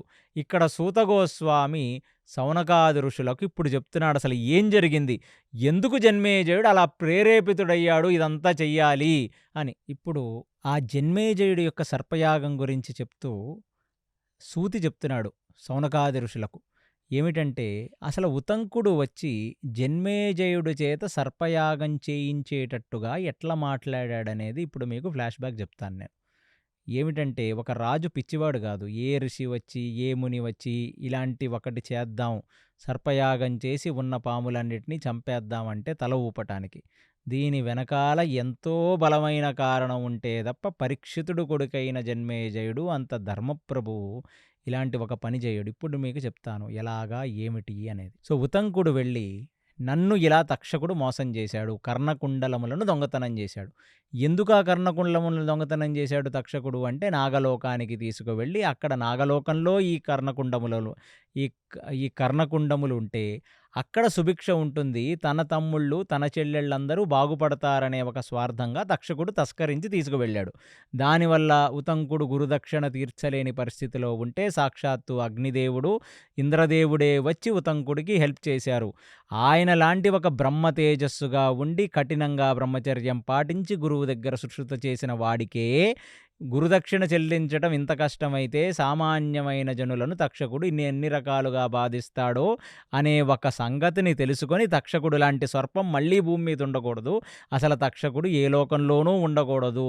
ఆ సర్పజాతిగా ఆ సర్ప శరీరంతో ఉండకూడదనే ఒక దాన్ని ఆయన లోక కళ్యాణానికై జన్మేజయుడి దగ్గరికి తీసుకువెళుతూ, జన్మేజయ నాకు జరిగిందిది. నాలాంటి ఒక బ్రహ్మజ్ఞానం తెలిసిన వాడిని కూడా గురుదక్షిణ తీర్చలేనట్టుగా ఎన్నో రకాలుగా నా మనస్సును బాధపెట్టి సిగ్గు లేకుండా బరబాతగా వచ్చి అంటే బట్టలు కూడా లేకుండా ఒక దరిద్రుడిగా వచ్చి నా కుండలములను తస్కరించి ఒక సర్పంగా మారి నాగలోకానికి వెళ్ళి నేను మళ్ళీ ఎన్నో రకాల తపోశక్తి నా గురువు యొక్క ఒక ఒక ఆశీషులు గురుభక్తి చేత నేను కాపాడి బయటకొచ్చాను. కానీ అలాంటి తక్షకుడు గురించి నీకు చెప్పాలి. అసలు పరీక్షితుడు ఎలా చనిపోయాడో నీకు తెలుసా అన్నాడు. అప్పుడు జన్మేజయుడు మేము విన్నంత వరకు భాగవతం జరుగుతుండగా ఆ భాగవతంలో నిమగ్నమైన నా తండ్రిని తక్షకుడు ఎలాగో బ్రాహ్మణ శాపం ఉంది, ఆ శృంగి శపించాడు, తక్షకనామ సర్పం చేతిలో 7 రోజుల్లో నువ్వు చనిపోతావు అని. అలాగనే ఒక సంధ్యా సమయంలో 7వ రోజు రాత్రి భాగవత సప్తాహమంతా అయిపోయిన తర్వాత అక్కడ ఆయన తపోదీక్షలో కూర్చున్న ఈ పరీక్షిత మహారాజుని తక్షకుడు వచ్చి తన యొక్క విషము చేత దహించాడనేది నేను పూర్వీకులు చెప్పగా విన్నాను. కాదా? ఇలా కాకుండా ఇంకేదన్నా జరిగిందా? నీకేమన్నా తెలిసిందుందా అని. నువ్వు చెప్పింది కేవలం పైపైన స్క్రీన్ ప్లే మాత్రమే చెప్పావు. అసలు లోతుగా తెలుసుకోవాలి నువ్వు. అసలు తక్షకుడు ఎలా వచ్చాడక్కడికి? ఇంతమంది రాజులు, ఇంతమంది చక్రవర్తులు, భూమండలానికి చక్రవర్తి పరీక్షితుడు. అలాంటి ఒక వ్యక్తిని సమస్త భూమి మీద ఉన్న రాజులందరూ కాపాడుకోవాలి. అలాంటి వాడిని ఎందుకు కాపాడుకోలేకపోయారు? ఎక్కడి నుంచి వచ్చాడు? గాల్లోంచి ఎగురుకుంటూ వచ్చాడా తక్షకుడు ఏమన్నా? లేకపోతే శాపంలోంచి ఏమైనా ఒక అదృశ్య శక్తిగా ప్రకాశించాడా? కాబట్టి రాజా, నీకు తెలియని కథ నేను చెప్తాను విను.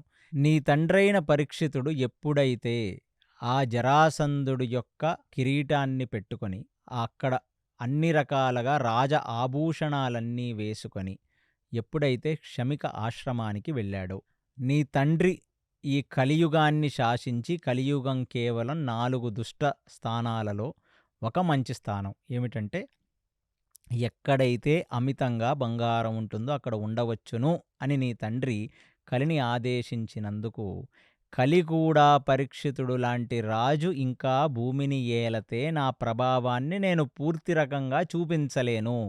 నేను వచ్చి రాగానే నన్ను 5 స్థానాలకు పరిమితం చేసేశాడు ఈ పరీక్షితుడు. కాబట్టి ఇలాంటి రాజు చేత పాలింపబడితే ప్రజలు ఎప్పుడూ కూడా ఈ 5 చోట్లకు రారు. అంటే ప్రజలెప్పుడు మాంసాహారం దగ్గరికి వెళ్ళరు, ప్రజలెప్పుడు జూదం దగ్గరికి వెళ్ళరు, పరస్త్రీ లోలత్వంలోకి వెళ్ళరు. అప్పుడు ఎప్పుడూ కూడా మద్యము మాదక ద్రవ్యాల జోలికి వెళ్ళరు. ఇక ఖచ్చితంగా బంగారములో కలి సన్నిధానం ఉంటుంది కాబట్టి జనాలు ఎక్కువ అమితమైన బంగారాన్ని పెట్టుకోరు. కాబట్టి ఒకవేళ పెట్టుకున్నా రాజుగా రాజశాసనం చేస్తాడు ఈ పరీక్షితుడు. ఎవరు కూడా ఇలాంటి వాటికి దూరంగా ఉండాలి, అప్పుడే కలి ప్రభావం ఉంటుంది అని. అలాంటిది నేను తప్పించాలంటే ఖచ్చితంగా పరీక్షితుడి యొక్క పతనం జరగాలి. అందుకు జరాసంధుడు ఏం చేశాడట? అసలు జరాసంధుడికి ఒక విపరీతమైన స్టోరీ ఉంది, ఒక పెద్ద స్టోరీ. సమస్త రాజులను జయించి వాళ్ళ రాజకుమారులను బంధించి ప్రతి ప్రదోషకాలన్నాడు ఆ సాంబశివుడికి అంటే శివుడికి ప్రదోషకాలన్నాడు నరబలిచ్చేవాడు జరాసంధుడు. దానికేమిటంటే రాజుల యొక్క పిల్లలందరినీ బంధించి యూత్లో ఉన్న పిల్లలందరినీ బంధించి ఆయన ప్రతి ప్రదోషకంటే నెలకిద్దరిని చప్పున బలిచ్చుకుంటూ వెళ్ళిపోతే అసలు రాజుల యొక్క సంతానమే ఉండదు. అలాగా వాళ్ళ చెల్లెళ్ళందరినీ కూడా నరకాసురుడు బంధించి ఆడపిల్లలందరూ వాళ్ళ కారాగారంలో పెట్టుకున్నాడు. నరకాసుర జరాసంధుడి యొక్క ఒక మెమొరాండమ్ ఆఫ్ అండర్స్టాండింగ్ ఏమిటంటే, మనిద్దరమే రారాజులుగా చక్రవర్తులుగా భూమి మీద కొనసాగాలంటే ఇక్కడ ఉన్న రాజుల పిల్లలందరినీ మగపిల్లలందరినీ నేను తీసుకొని వెళ్ళి నేను శివుడికి బలిచ్చి నేను విశేషమైన సిద్ధులు పొందుతాను. ఆడపిల్లని నువ్వు పరమ కామివి, నువ్వు కాబట్టి ఆడపిల్లల్ని నువ్వు తీసుకెళ్ళమన్నాడు. ఆ కామరూపంతో ఉన్న నరకాసురుడు ఆడవాళ్ళందరినీ తీసుకొని వెళ్ళాడు. ఆయన దగ్గర నుంచి ఆయన్ని సంహరించిన తర్వాత వాళ్ళని విడిపించి 16,100 మంది స్త్రీమూర్తులను ఆదుకున్నవాడు శ్రీకృష్ణుడు తన భార్యలుగా స్వీకరించాడు. ఎప్పుడైతే చిన్న పిల్లలను బంధించాడో, ఎప్పుడైతే రాజ్యాలని ఓడించి చిన్న పిల్లలని బంధించి తీసుకొని వచ్చాడో, ఆ జరాసంధుడు ఆ రాజుల యొక్క కిరీటాలన్నీ కరిగించి అందులోంచొచ్చిన కొంచెం బంగారంతో ఒక విశేషమైన కిరీటాన్ని చేసి, ఆ కిరీటాన్ని పెట్టుకున్నాడు. వాడొక పర్వర్ట్ అనమాట. వాడికదొక పిచ్చి. ఏమిటంటే ఇంతమంది రాజుల కిరీటాల్లోంచి కొంచెం బంగారాన్ని కరిగించి తీసి దానితో నేనొక కిరీటాన్ని చేసుకుందామని. అది ఒక మహోత్కృష్టమైన కిరీటం. అందుకంటే చాలామంది రాజుల కిరీటాలలోనే వాళ్ళ యొక్క రాజరిక ధర్మాలుంటాయి. క్షత్రియ ధర్మం ఉంటుంది. అలాంటి కిరీటం పెట్టుకుంటే ఈ భూమండలానికి కూడా మనం చక్రవర్తి సార్వభౌమత్వంలో ఉన్నాం. అలాంటి కిరీటంతోనే మనం ఈ రాజ్యాన్ని ఇంకా బాగా వేలొచ్చు. ఎందుకంటే వాళ్ళ కర్మలు అంటే వాళ్ళ రాజధర్మములు, సాత్విక కర్మలన్నీ కిరీటాల్లో ఉన్నాయి గదా! అందుకు పరీక్షితుడికి ఎప్పుడైతే పట్టాభిషేకం చేశారో, ఆ పట్టాభిషేకం చేసిన రోజే పరీక్షితుడికి అభిమంత్రం చేసి ఆ రాజుల యొక్క కిరీటాన్ని తొడిగారు. ఏమిటంటే ఇంతమంది రాజులను హింసించాడు ఈ జరాసంధుడు. కాబట్టి వాళ్ళందరూ సంతోషిస్తారు నువ్వు ధర్మంతో ఈ భూమిని ఏలతే అని చెప్పి స్వయంగా భీమసేనుడే కిరీటాన్ని పెట్టినట్టుగా మనకి కొన్ని చోట్ల చెప్పబడింది మహాభారతంలో. అలాంటి కిరీటాన్ని పెట్టుకొని ఉంటే కేవలం బంగారం అమితంగా ఉండే చోటు కలిసన్నిధానం ఉండొచ్చని చెప్పి, అందులోనూ ఒక అసురుడు పెట్టుకున్నాడు ఈ కిరీటం. అందులోనూ పరీక్షితుడు యొక్క శరీరం మొత్తం బంగారంతో నిండి ఉంది. ఎందుకంటే ఆయన ఒక రాజు, చక్రవర్తి కాబట్టి. అందులోకి దూరి ఇలాంటి ఒక పని చేపించాడు. శామిక మెడలో పాము వేసేలాగా ప్రేరేపించాడు. ఒకవేళ రాజు ఆకలి దప్పికలతో శామికని నీళ్లు అడిగి అలిసిపోయి ఏదో కొంచెం మనస్తాపం చెంది చనిపోయిన పాముని మెడలో వేసినా, దాని తర్వాత ఏం జరిగింది? శృంగి వచ్చి, అంటే ఆ శామిక యొక్క కొడుకు, ఆ గురుకులంలోనే చదువుకుంటున్న కొడుకు వచ్చి తన తండ్రికి జరిగిన అవమానాన్ని చూసి, అప్పుడు వరకు బ్రహ్మజ్ఞానం పూర్తిగా తెలుసుకోలేని ఒక చిన్న బాలుడు, కేవలం తపోశక్తి ఉన్న ఒక బ్రాహ్మణ బాలుడు, అంటే బ్రహ్మజ్ఞానాన్ని పార్షికంగా తెలుసుకున్నవాడు ఆ మొమెంటరీలో, అంటే ఒక్కసారిగా ఒక ప్రేరేపితుడయ్యి కోపంతో శపించేశాడు. ఏమిటంటే ఇవాల్టికి 7వ రోజు నీ మరణం తక్షకనామ సర్పం చేతిలో జరుగుతుంది అని. ఎప్పుడైతే శపించాడో ఆ శృంగి ఇమీడియట్లీ భూమంతా కంపించింది. భూమి కంపించగానే అప్పుడు వరకు ఎన్ని వందల సార్లు పిలిచినా పలకని శమిక ఒక్కసారిగా కళ్ళు తెరిచి చూశాడు. చూసి ఏం జరిగిందని శృంగిని అడిగాడు. శృంగి జరిగిన ఉపోద్ఘాతం అంతా చెప్పాడు. పరీక్షితుడొచ్చాడు, ఇక్కడ కూర్చున్నాడు, నిన్నెన్నోసార్లు నీళ్ళడిగాడు, వాడు పేషెన్స్ కోల్పోయాడు, రాజుని మెడలో పామేశాడు. ఒక రాజుకి తపస్సు చేసుకుంటున్న ఒక బ్రాహ్మణోత్తముడిని, ఋషిని, తపస్విని, ఆ బ్రహ్మజ్ఞానం తెలిసిన వాడిని కూడా మర్యాద చెయ్యటం తెలవకపోతే అలాంటి రాజు వల్ల ప్రయోజనం ఏమిటని చెప్పి నేను క్షపించానంటే శృంగిని ఎన్నో రకాలుగా తిట్టి, అసలు ఆయన గురించి తెలుసా, ఆయన పరంపర గురించి తెలుసా, అసలు నీకు ఎవరనుకుంటున్నావు ఈ పరీక్షిత్ అని చెప్పి, అసలు పరీక్షిత్ అనే పేరు ఎందుకొచ్చిందో తెలుసా? ఎప్పుడైతే బ్రహ్మశిరోనామకాస్త్రాన్ని అభిమన్యుడు ఉత్తర గర్భంలో ప్రవేశపెట్టాడో అప్పుడు ఆ గర్భంలో ఉన్న పిండాన్ని కూడా చంపేయటానికి ఆ క్రూరుడు తయారైనప్పుడు శ్రీ మహావిష్ణువు, శ్రీకృష్ణుడే ఉత్తర యొక్క గర్భంలోకి వెళ్ళి చాలా కఠిన రూపంగా, అంటే రెండుగా మారిపోయి, అంటే ఒక మనిషి ముందు ఒక మనిషి వెనక్కి ఉండి ఆ కోపంగా ఉన్న ముఖంతో బ్రహ్మశిరోనామకాస్త్రంలో ఉన్న ఎనర్జీని మొత్తం కృష్ణుడు లాగేసుకున్నాడు. వాత్సల్య రూపంగా ఉన్న ముఖంతో ఆ పరీక్షితుడిని కాపాడాడు. ఒక తల్లి ఎలా అయితే బిడ్డడుని ఆలింగనం చేసుకుంటుందో అలా పరీక్షితుడిని కాపాడాడు. చిన్న పిండం, అప్పుడే పిండం పెరుగుతుంది. అలాంటిది ఇంకా తన యొక్క మేధస్సు పెరగని పిండం, తెలివి పెరగని పిండం, తన చేతనం కూడా పూర్తిగా వికసించని ఆ పిండం ఆ కృష్ణమూర్తిని, ఆ శ్రీకృష్ణ పరమాత్మని ఉత్తర గర్భంలోనే చూశాడు. చూసిన తర్వాత ఎప్పుడైతే పెరిగాడో, అంటే పిండం బయటికి బాలుడుగా వచ్చి బాలుడు పెరిగాడో, ఎప్పుడైతే ఈ పరీక్షితుడు ఆ ధర్మరాజు ధర్మదండంతో రాజసింహాసనం మీద కూర్చొని ఉండగా, క్షత్రియ పిల్లలను ఒక వయసు దాటిన తర్వాత వాళ్ళకి సంస్కారాలివ్వటం కోసం ఆ రాజసభలోకి తీసుకొని వచ్చి కూర్చొని పెడుతూ ఉంటారు. అలా కొన్నిసార్లు భీముడి యొక్క తొడ మీద, కొన్నిసార్లు అర్జునుడి యొక్క తొడ మీద, కొన్నిసార్లు ధర్మరాజు యొక్క తొడ మీద ఉన్న పరీక్షితుడు ఏ రూపాన్నైతే ఆయన తన తల్లి గర్భంలో చూశాడో, ఆ రూపం కోసం వెతుక్కునేవాడంట రాజుల్లో. ఓహో! నేను లోపల చూసిన ముఖం ఇదా? నేను లోపల చూసిన ముఖం ఇదా? అని పరీక్షగా అక్కడ శ్రీకృష్ణ పరమాత్మ ఎక్కడున్నాడో అనే ఒక సంగతిని పరిపరి విధములుగా వెతుక్కోవటం మొదలుపెట్టి తీక్షణంగా, పరీక్షణంగా చూస్తున్నాడు కాబట్టి ఆయనకి పెట్టిన పేరు పరీక్షిత్. అలాంటి ఒక గొప్ప మనిషిరా ఆయన. నువ్వు పుట్టిన తర్వాత బ్రహ్మజ్ఞానం తెలుసుకున్నావేమో. పుట్టకముందే ఆ తల్లి పిండంలో, ఆ తల్లి గర్భంలో పిండాండంగా శ్రీకృష్ణ పరమాత్మని చూసినవాడు బయటికి వచ్చిన తర్వాత మాంసపు నేత్రములతో ఆ శ్రీకృష్ణ పరమాత్మని వెతికిన వ్యక్తిని నువ్వు శపిస్తే, కలియుగాన్నే శాసించి 4 ప్లేసులకే పరిమితం చేసి 5వ స్థానాన్ని కలిదేహి అని ప్రార్థిస్తే ఇచ్చిన ఒక వ్యక్తిని నువ్వు ఇలా శపిస్తే ఎలారా శృంగి?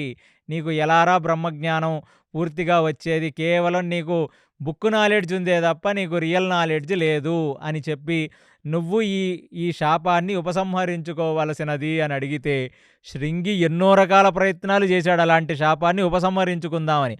కానీ ఎప్పుడైతే బ్రాహ్మణ ముఖం నుంచి, అంటే బ్రహ్మజ్ఞానాన్ని తెలుసుకున్నవాడు లేదా బ్రహ్మజ్ఞానాన్ని తెలుసుకునే ప్రయత్నం చేస్తున్న వాడి ముఖం నుంచి తక్షకనామ సర్పములో 7 రోజుల్లో నీ మృతి, నీ మరణమని చెప్పగానే ఒక్కసారిగా తక్షకుడు ఆ మంత్రశక్తిని, బ్రాహ్మణుడి యొక్క వాక్శక్తిని అతను తీసేసుకొని అంతర్లీనం చేసేసుకున్నాడు.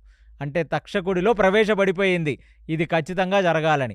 అదే శృంగి చెప్పాడు శ్రామికుడికి, చాలా లేట్ అయిపోయింది నాన్న, నేను చెప్పించిన మరుక్షణమే తక్షకుడు హి హాజ్ ఆనర్డ్ ఇట్. అంటే ఏదో లాటరీ టికెట్ అనౌన్స్ చేయగానే ఇమీడియట్లీ వెళ్ళి ఆ లాటరీ టికెట్ని ఎన్కాష్ చేసుకున్నట్టుగా తక్షకుడు దాన్ని తీసుకున్నాడు. కాబట్టి నేను వెనక్కి తీసుకునే శక్తి నా దగ్గర లేదంటే అప్పుడు మళ్ళీ సామిక చెప్పాడు, వెనక్కి తీసుకోలేని వాడివి నువ్వు ఎందుకురా శపించడం? కాబట్టి నీలాంటి హాఫ్ బేక్డోళ్ళు ఇచ్చే శాపాలు కలియుగంలో ఇక పని చెయ్యబోవుగాక. అప్పుడు చెప్పేశాడనమాట తన కొడుకుని. ఎందుకంటే ఒక ఋషి, ఒక ముని శాపం ఇస్తే దాన్ని ఉపసంహరించుకునే శక్తి ఉంటే ఇవ్వాలి. ఎందుకంటే శాపం ఇచ్చిన ప్రతిసారి వాడి శరీరంలోంచి విశేషమైన పుణ్యం పోతుంది. అలాగే గాంధారి, ఆమెకి ఎంతో కొంత పుణ్యం ఉంది, పాతివ్రత్య పుణ్యం. కృష్ణుణ్ణి ఎప్పుడైతే శపించిందో తన పూర్తి పుణ్యం పోయి నీరసించిపోయింది. అందుకనే మళ్ళీ ఎప్పుడు పాండవులను శపించలేకపోయింది. శపించాలంటే కనీసం ఏదో ఒక బ్యాంకు బ్యాలెన్స్ ఉండాలి, పుణ్యం బ్యాలెన్స్ ఉండాలి. పుణ్యం బ్యాలెన్స్ మొత్తం పోయింది. అలాగే శృంగికి కూడా తను చేసుకున్న ఆ చిన్నపిల్లడైనా తను చేసుకున్న తపోశక్తి అంతా పోయింది. తన పుణ్యం బ్యాలెన్స్ పోయింది. వెనక్కి కూడా తిరిగి తీసుకోలేడు. ఇలా రాబోయే కలియుగంలో చాలామంది ఇంపల్సివ్గా పనికిమాలిన శాపాలు ఇస్తారు. కాబట్టి శాపాన్ని వెనక్కి తీసుకోలేని మనిషి శపించనే లేడు. కలియుగంలో శాపం అనేది పనిచేయటం కూడా చాలా కష్టం. అంటే వాళ్ళ కొడుకుని తండ్రిని శపిస్తే తండ్రే బాధపడ్డాడు. బాధపడి ఎంతో విశేషమైన ఋషులను, మునులను పంపించి నీ తండ్రికి చెప్పించగానే పరీక్షితుడు చెప్పాడు కదా, పరీక్షితుడి యొక్క వైభవం. పరీక్షిత అంటే పరిపరి విధములుగా పరీక్షిస్తూ మనుషులను చూసి, ఇందులో నేను చూసిన శ్రీ మహావిష్ణువు ఎక్కడా, నేను చూసిన కృష్ణమూర్తి ఎక్కడా అని ఎతుక్కునే ఆ మనిషి ఒక్కసారిగా చిరుమందహాసంతో శాపాన్ని ఆలింగనం చేసుకున్నాడు. మంచిది. కానీ ఆయన చక్రవర్తి. ఇలాంటి ఒక శాపం అనేది ఒక చక్రవర్తి మీదకు వచ్చినప్పుడు కాపాడుకోవటం సృష్టిలో ఉన్న ప్రతి రాజు ధర్మం. ఆయన కిందనే సాక్షాత్తు భూమండలం బ్రతికింది కలియుగంలో. అంటే కలియుగంలో ఎంపరర్ పరీక్షితుడు. ఆ పరీక్షితుడి కింద ఉన్న రాజ్యాలన్నీ ఆయన కింద బ్రతికాయి. ఎందరో మాంత్రికులు, ఎందరో తంత్ర విద్య తెలిసిన వాళ్ళు, ఎందరో మంత్ర విద్య తెలిసిన వాళ్ళు, పాముల యొక్క విషములకు విరుగుడు తెలిసిన ఆయుర్వేదిక్ ఫిజిషియన్స్ మొత్తం అందరూ ఆ రోజు హస్తినాపురానికి చేరి పరీక్షితుడు పక్కనే ఉండి కొన్ని చోట్ల ఒక పిల్లర్ కట్టుకొని ఆ పిల్లర్ మీద ఉన్నట్టుగా మనకి కొన్ని చోట్ల చెప్తుంది. కానీ ఇక్కడ మనం అర్థం చేసుకోవాల్సినదేంటంటే, ఈయనకి ఎన్నో రకాల ప్రొటెక్షన్స్ కల్పించారు. ఆ రోజు అక్కడ ఉన్న వాళ్ళందరూ, అంటే రాజు చనిపోతాడన్న సంగతి తెలుసుకొని జనరల్లీ ఒక సామంత రాజులు, రాజు యొక్క బంధువులు, బ్రాహ్మణోత్తములు, మంత్రులు మొత్తం అందరూ కలిసి ఏదో పగడ్బందీగా ఉంటారు గదా! వాళ్ళు ఎన్నో రకాల వ్యూహాలను సృష్టించి ప్రొటెక్షన్‌కి ధీటైన వెపన్స్‌ని పెట్టి అసల బయట నుంచి సర్పము గాదు గదా! సర్పము యొక్క విషం గూడా లోపలికి రానీకుండా మొత్తం హెవీ సెక్యూరిటీ జోన్ కింద జేసేశారు. అంత హెవీ సెక్యూరిటీ జోన్ లోపల శుకుడు యొక్క భాగవతం వింటున్నాడు పరీక్షితుడు అక్కడ కూర్చొని. అంటే అది గంగా ఒడ్డున ఆయన శుకుడిని కలవటం, శుకుడు ద్వారా భాగవతం వినటం అనేది మనకి భాగవత అంతర్గతం. అంటే భాగవతం చెప్తుంది. మహాభారతం ఏం చెప్తుందంటే ఆయన భాగవతం వినటానికి శుకుడిని కలిచాడు. కానీ చుట్టుపక్కల చాలా హెవీ సెక్యూరిటీ జోన్‌తో మొత్తం అంతా ప్యాక్డ్ సెక్యూరిటీ చేసేశారు. ఇంక లోపలికి ఏది రాదు. అది తెలుసుకున్న తక్షకుడు నేను లోపలికి ఎలాగన్నా వెళ్ళాలి, నా యొక్క మంత్ర, తంత్ర అన్ని రకాల శక్తులు నేను వాడాలి అని తక్షకుడు దీర్ఘంగా ఆలోచిస్తుంటే పాములనే ఒక సంతతి కద్రూహ నుంచి పుట్టాయి. ఆ కద్రూహ మనసులో ఉన్న కుళ్ళే పాముల మనసుల్లో, శరీరాల్లో ఒక విషంగా ఉంది. ఇవి ఎవరిని పడితే వాళ్ళని కాటేసి చంపేస్తున్నాయి. ఎలా అంటే ప్రమధ్వర లాంటి వ్యక్తిని చంపేయటం, ఆ రురువు తన జీవితంలో ఒక సగభాగాన్ని తన భార్యకిచ్చి తనను మళ్ళీ పెళ్లి చేసుకోవటం, ఇలాంటివన్నీ గమనించిన బ్రహ్మదేవుడు పాములు ఎంత విషపూరితమైన ఆ సర్పముల యొక్క విషానికి విరుగుడుగా ఉండే ఒక తంత్రమంత్ర శక్తిని కశ్యప అనే ఒక ఋషికి ఇచ్చాడు బ్రహ్మదేవుడు. దానివల్ల ఆ ఋషి ఎంతమందినో పాములు కాటేసిన ఋషులను, మునులను, బ్రహ్మజ్ఞానం తెలిసిన వాళ్ళని, మహర్షులను, రాజులను ఎప్పుడైనా ఈ పాములు కాటేస్తే వాళ్ళ నుంచి కాపాడుకుంటూ వచ్చాడు ఈ కశ్యప ఋషి. ఈ కశ్యప ఋషి వేరు, కశ్యప ప్రజాపతి వేరు. ఈయన కేవలం కశ్యప ఋషి మాత్రమే. అలాంటి కశ్యప ఋషి యొక్క చెవులకు వెళ్ళింది. ఎందుకంటే భూమండలం మొత్తం పాంప్లెట్లు పంచిపెట్టేశారు. తక్షకుడనే ఒక సర్పం పరీక్షితుడిని చంపడానికి 7వ రోజు వస్తాడు. 7వ రోజు లోపల ఎప్పుడైనా వస్తాడు. కాబట్టి అనుమానాస్పద వ్యక్తులెవరిని కూడా లోపలికి రానివ్వద్దు. మన రాజుగారు అక్కడ శుకుడు చెప్తున్న భాగవతం వింటున్నాడు. కాబట్టి ఆ శుకుడు భాగవతం చెప్తుంటే పరీక్షితుడికి కొన్ని వందల ఋషులు కూడా అక్కడ చేరారు. కానీ heavy security, tight security zone చేసేశారు ఇప్పుడది. అలాంటిది ఇప్పుడు మొత్తం భూమండలం అంతా తెలిసింది తక్షకనామ సర్పం చేతిలో పరీక్షితుడు చనిపోతున్నాడు ఇంకొక 7 రోజుల్లో అని. ఇలాంటి ఒక పరీక్షితుడు, ఇలాంటి ఒక బ్రహ్మజ్ఞానం తెలిసిన ఒక రాజర్షి చనిపోతే భూమండలానికి రాజెవరు, కాబట్టి నేను కాపాడటానికి వస్తున్నానని చెప్పి కశ్యప ఋషి బయలుదేరి హస్తినకు చేరబోతున్నాడు. ఎప్పుడైతే కశ్యప ఋషి ఈ సర్పముల యొక్క విషము యొక్క మంత్రం నుంచి విరుగుడు చేసే ఒక శక్తితో బయలుదేరుతున్నాడో ఇక తక్షకుడికి అర్థమైపోయింది. చూస్తుంటే చాలా కాంప్లికేటెడ్ పరిస్థితి ఉంది. భూమి మీదున్న మనుషులందరూ తక్షకుడిని ప్రొటెక్ట్ చేస్తున్నారు. లోపలేమో భాగవతం జరుగుతుంది, బయటేమో లేయర్ కింద ప్రొటెక్షన్ షీల్డ్స్ ఉన్నాయి. కాబట్టి భూమి మీదున్న ప్రతి రాజు ఆ రోజు అక్కడున్నాడు ఈ పరీక్షితుడిని కాపాడుకోవటానికి. ఎందుకంటే అది రాజధర్మం కాబట్టి. లోపలికి వెళ్ళటమే ఒక పెద్ద టాస్క్ అంటే, ఒకవేళ మనం లోపలికి వెళ్ళి కాటేసినా ఈ కశ్యప ఋషి వచ్చేసి దానికి విరుగుడిచ్చేసి బ్రతికిచ్చేస్తాడు. ఎలాగ వీళ్ళ మీద రివెంజ్ తీర్చుకోవటం. ఎందుకంటే తక్షకుడి యొక్క భార్యని అర్జునుడు చంపాడు కాండవ వనప్రస్థంలో. కేవలం రివెంజ్ మాత్రమే. దానికి బ్రాహ్మణుడు పెట్టిన శాపం అనేది ఒక కారణమయ్యిందంతే. కానీ తక్షకుడు వెయిట్ చేస్తున్నాడు ఎలా రివెంజ్ తీర్చుకోవాలని. అందుకునే ఆ తక్షకుడు కొడుకైన అశ్వసేనుడు కర్ణుడు యొక్క బాణతూణీరంలోకి దూరి అర్జునుడిని మళ్ళీ చంపుదామని అనుకున్నాడు. ఇప్పుడు కరెక్ట్‌గా దొరికాడు. బ్రాహ్మణుడు శాపం దొరికింది. పరీక్షితుడు కూడా ఈజీగా దొరికాడు. ప్లస్ ఈ కశ్యప అనే ఒక వ్యక్తిని వెళ్ళకుండా చూడాలి అని చెప్పి తక్షకుడొచ్చి ఆ కశ్యపుడిని అడిగాడు. బ్రతికిస్తే నీకేమొస్తది అని. నాకేదో వస్తదని చెప్పి నేను పని చేయను. చక్రవర్తి కలినే శాసించిన వ్యక్తి. ఇలాంటి రాజు మరణించకూడదు. కాబట్టి నేను వెళ్ళి నా ప్రయత్నం నేను చేస్తాను అంటే అప్పుడు తక్షకుడికి డౌట్ వచ్చింది. ఇంత పెద్ద సర్పాన్ని కాలకూట, కొన్ని లక్షల కోట్ల కాలకూట సర్పాల విషమంతా కలిపితే ఒక తక్షకుడు యొక్క విషం అవుతుంది. కొన్ని లక్షల బ్లాక్ మాంబాస్ కలిస్తే ఒక తక్షకుడి యొక్క విషం అవుతుంది. నేను ఒక పెద్ద చెట్టుని కాటేస్తాను, నువ్వు దాన్ని బ్రతికించి చూద్దామని చెప్పి ఒక చాలా వందల సంవత్సరాలుగా ఉన్న ఒక వటవృక్షాన్ని, ఒక అశ్వత్థ వృక్షాన్ని కాటేశాడు. కాటేయగానే ఒక్కసారిగా కలర్ మారిపోయి ఒక బూడిదలాగా అయిపోయింది ఆ వృక్షం అంతా జీవం పోయి. ఈ ఒక్కసారిగా ఈయన గూడా తన మంత్రశక్తితో ఆ చెట్టుని నార్మలైజ్ చేసేశాడు. ఇక తక్షకుడికి అర్థమైపోయింది. ఫస్ట్ హెవీ సెక్యూరిటీ నుంచి లోపలికెళ్ళాలి. తర్వాత ఈ బ్రాహ్మణుడిని ఏదో ఒకటి చెయ్యాలి అని చెప్పి బ్రాహ్మణుడిని అడిగాడు. నాయనా, నేనేదో ఋషి శాపం ఉంది కాబట్టి వస్తున్నా. నా అంతట నేనొచ్చి ఏమన్నా చేయగలనా చెప్పు. ఈ కురు సామ్రాజ్యంలో ఉన్న వాళ్ళని నేనేమన్నా చేయగలనా? నా కొడుకు కూడా ప్రయత్నించి అర్జునుడు మీద వదిలేశాడు. ఏమి సక్సెస్ రాక. కాబట్టి నేను నిమిత్త మాత్రుడిని మాత్రమే. బ్రాహ్మణ శాపం ఉంది కాబట్టి నేనొస్తున్నాను. కానీ నాకసలు ఏమీ లేదు రాగద్వేషం. కానీ నాకు నీ యొక్క శక్తి బాగా నచ్చింది. ఓకే. నువ్వు నీ దగ్గర ఉన్న తపోశక్తి, మంత్రశక్తి నచ్చింది. కాబట్టి ఈ కానుకలిస్తున్నాను తీసుకో అన్నాడు. అంటే ఒక రకంగా ఇచ్చే బ్రైబ్ అనమాట. పొగిడి తర్వాత బ్రైబ్ ఇస్తున్నాడిప్పుడు. ఎందుకంటే క్రూరమైన సర్పం గదా! ఇలాంటి లేగి పనులే జేయగలడు. కానీ ఆ కశ్యప ఋషి కళ్ళు మూసుకొని చూస్తే ఆయనకి దివ్య దృష్టితో ఒకటి అర్థమైందేమిటంటే తక్షకుడి టైం అయిపోయింది. తక్షకుడు భూమి నుంచి ఎళ్ళిపోవాలి. ఎక్కడికి వెళ్ళాలి? ఏదో మళ్ళీ జన్మెత్తడానికి తక్షకుడెళ్ళట్లా.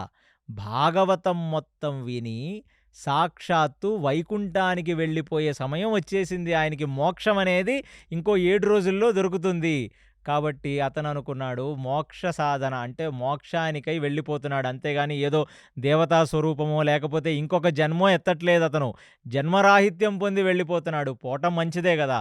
ఒక జీవుడు ఎంతకాలంగా ఎన్ని దేహాల్లో బందీకృతమయ్యి కామక్రోధ లోభ మోహ మదమాశ్చర్యాల చేత బాధింపబడి ఏముంది ఈ జీవితం.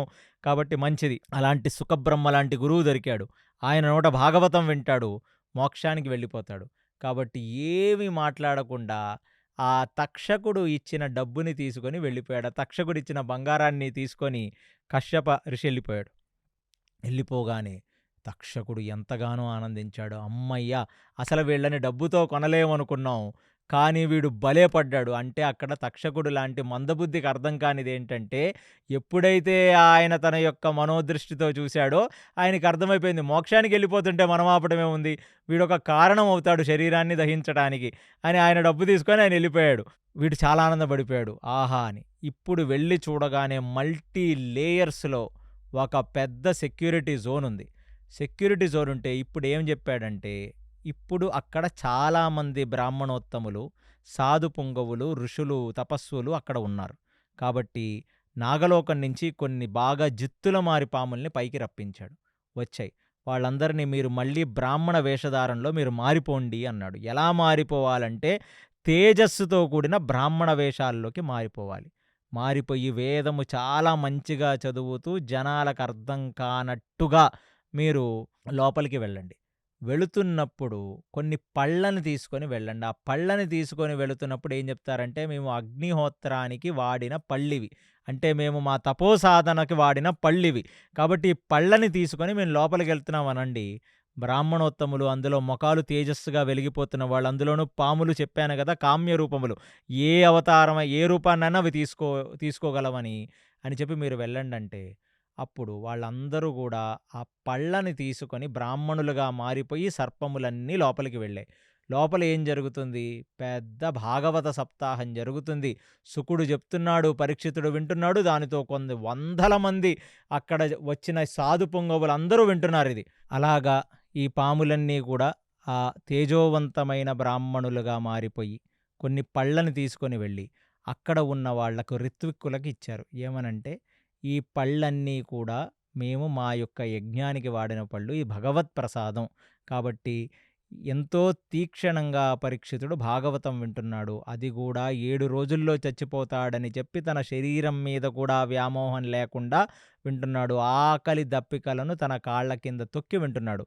కాబట్టి ఎప్పుడైనా పరీక్షితుడికి కొంచెం దాహం గాని, కొంచెం ఆకలి గాని వేసినట్లయితే ఈ పండుని వాళ్ళకి ఇవ్వవలసినది. ఇవి మంత్రించిన పళ్ళని చెప్పి అక్కడున్న ఋత్విక్కులకిస్తే ఆ ఋత్విక్కులందరూ కూడా ఈ పళ్ళని తీసుకొని వెళ్ళి పరీక్షితుడి యొక్క పక్కన పెట్టారు. పెడితే ఇక 7వ రోజు పూర్తిగా భాగవత సప్తాహం అయిపోయి తన కళ్ళ వెంట నీళ్లు కారటం మొదలుపెట్టాయి. అలాంటి ఒక పరిస్థితుల్లో 7 రోజులయిపోయింది. భాగవత సప్తాహం గూడా అయిపోయింది. ఇంకా తక్షకుడు రాలేదు. అంటే ఋషిశాపం ఫలించలేదు. లోక కళ్యాణార్థమై అంతా మంచే జరిగింది. శుకుడి దగ్గరికి వెళ్ళటం, ఇంత యోగి పుంగవుల మధ్యన బ్రతకడం, భాగవత శ్రవణం చెయ్యటం వల్ల బహుశా ఋషిశాపం ఫలించలేదనుకొని అక్కడ ఉన్న వాళ్ళందరూ కూడా కేరింతలు కొడుతూ ఎంతగానో డాన్సులేసుకుంటూ ఇంక పరీక్షితుడికి మరణం రావట్లేదని చెప్పి, ఆ పరీక్షితుడికి ఇప్పుడు ఏదో ఫాస్ట్ బ్రేకింగ్ లాగా, అంటే ఏదో నిరాహార దీక్ష చేసిన వాడికి నిమ్మకాయ జ్యూస్ ఇచ్చినట్టుగా కొన్ని చోట్ల మనకి ఈ పండు నిమ్మకాయనుంది. కొన్ని చోట్ల వెలగపండనుంది. కాబట్టి భేల్ అంటారు నార్త్ ఇండియాలో. దాంతో కూడా ఒక షర్బత్ లాంటిది చేస్తారు. ఆ పండుని ఎప్పుడైతే వాళ్ళు కోసారో రిత్విక్కులు, అందులోంచి ఒక చిన్న ఎర్రటి లేకపోతే ఆ బ్రౌన్ కలర్‌లో ఉన్న ఒక పురుగు పైకి ఎగురుకుంటూ ఎళ్ళి, పురుగు అమాంతంగా పెరుక్కుంటూ వచ్చి, అది ఒక పెద్ద సర్పమయ్యి, ఒక్కసారి ఆ సర్పాకారాన్ని చూసి చుట్టుపక్కన ఉన్న వాళ్ళందరూ బెంబేలెత్తిపోయి ధీటుగా అరుస్తుంటే, ఆ తక్షకుడేం జేశాడంటే, తన యొక్క సోదరులను లోపలకు బ్రాహ్మలుగా పంపుతున్నప్పుడు ఆ పళ్ళల్లోని ఒకానొక పండులోకి దూరాడు. దూరి అది ఎందుకంటే లోపలికి రావడానికి అదొకటే ఆస్కారం గాబట్టి, ఆ రెక్కలుతో ఎగురుకుంటూ, అంటే పాముకి రెక్కలుంటాయనమాట. తక్షకుడు ఒక విశేషమైన నాగుపాము. ఆ రెక్కలతో ఎగురుకుంటూ ఒక్కసారిగా పరీక్షితుడికి ముందుకొచ్చేసి, అంటే ఒక ఫ్రాక్షన్ ఆఫ్ సెకండ్స్‌లో జరిగింది. సంధ్యావందనం అయిపోయింది. 7వ రోజు ముగించబోతుంది. భాగవత సప్తాహం అయిపోయింది. శుకుడు, పరీక్షితుడు తీక్షణంగా ఒకళ్ళనొకళ్ళు చూసుకుంటున్నారు. ఆ టైంలో సర్పం రాగానే పరీక్షితుడు ఆ సర్పాన్ని చూసి ఒక్కసారిగా ఆ శుకుడిని గుర్తు తెచ్చుకొని, ఎందుకంటే తనకు గురువు అతనే, గురువు ఆశీర్వాదం వల్ల మోక్షం కలుగుతుంది. ఆ శుకుడిని గుర్తు తెచ్చుకొని, అతను చెప్పిన ఆ శ్రవణాన్ని గుర్తు తెచ్చుకొని, ఆ కళ్ళు మూసుకొని బ్రహ్మ కపాలం పగిలి ఒక్కసారిగా ఆత్మ లేచి పైకి వెళ్ళిపోతుంటే, ఆ ఫ్రాక్షన్ ఆఫ్ సెకండ్స్‌లో తక్షకుడు నోరు తెరిచి తన విషాన్ని మొత్తం పరీక్షితుడి యొక్క శరీరం మీద కక్కితే, ఆ శరీరం అక్కడ బూడిదైపోయింది. అది చూచి అక్కడున్న వాళ్ళు సాధువులు, మునులు అందరూ కూడా చేతులతో అందరూ కూడా ఆత్మ చతుర్భుజాకారంలో వైకుంఠానికి వెళ్ళిపోతాం చూశారు. దాన్ని ధృవీకరించింది అక్కడున్న శుకుడే. అది చూసి ఎంతగానో జనాలు ఆనందపడ్డారు. ఈ సునకానందంతో తక్షకుడు నేను పరీక్షితుడిని చంపేశానులే అని వెళ్ళిపోయాడు. ఆ రోజు అక్కడ ఆ కశ్యప ఋషి లంచం తీసుకొని వెళ్ళిపోలేదు. ఆయనకి పరమార్థం అర్థమయ్యి, ఇలాంటి ఒక నీచుడితో పెట్టుకోవటం ఏముంది, వీడు ప్రయత్నం ఎలాగో చేస్తాడని వాడిచ్చింది తీసుకొని వెళ్ళిపోయి, ఆయన దాన ధర్మాలు చేసేశాడు దాంతో. అంటే ఏ ప్రయోజనం కోసం వాడేశాడు, ఒక ధార్మిక ప్రయోజనం కోసం.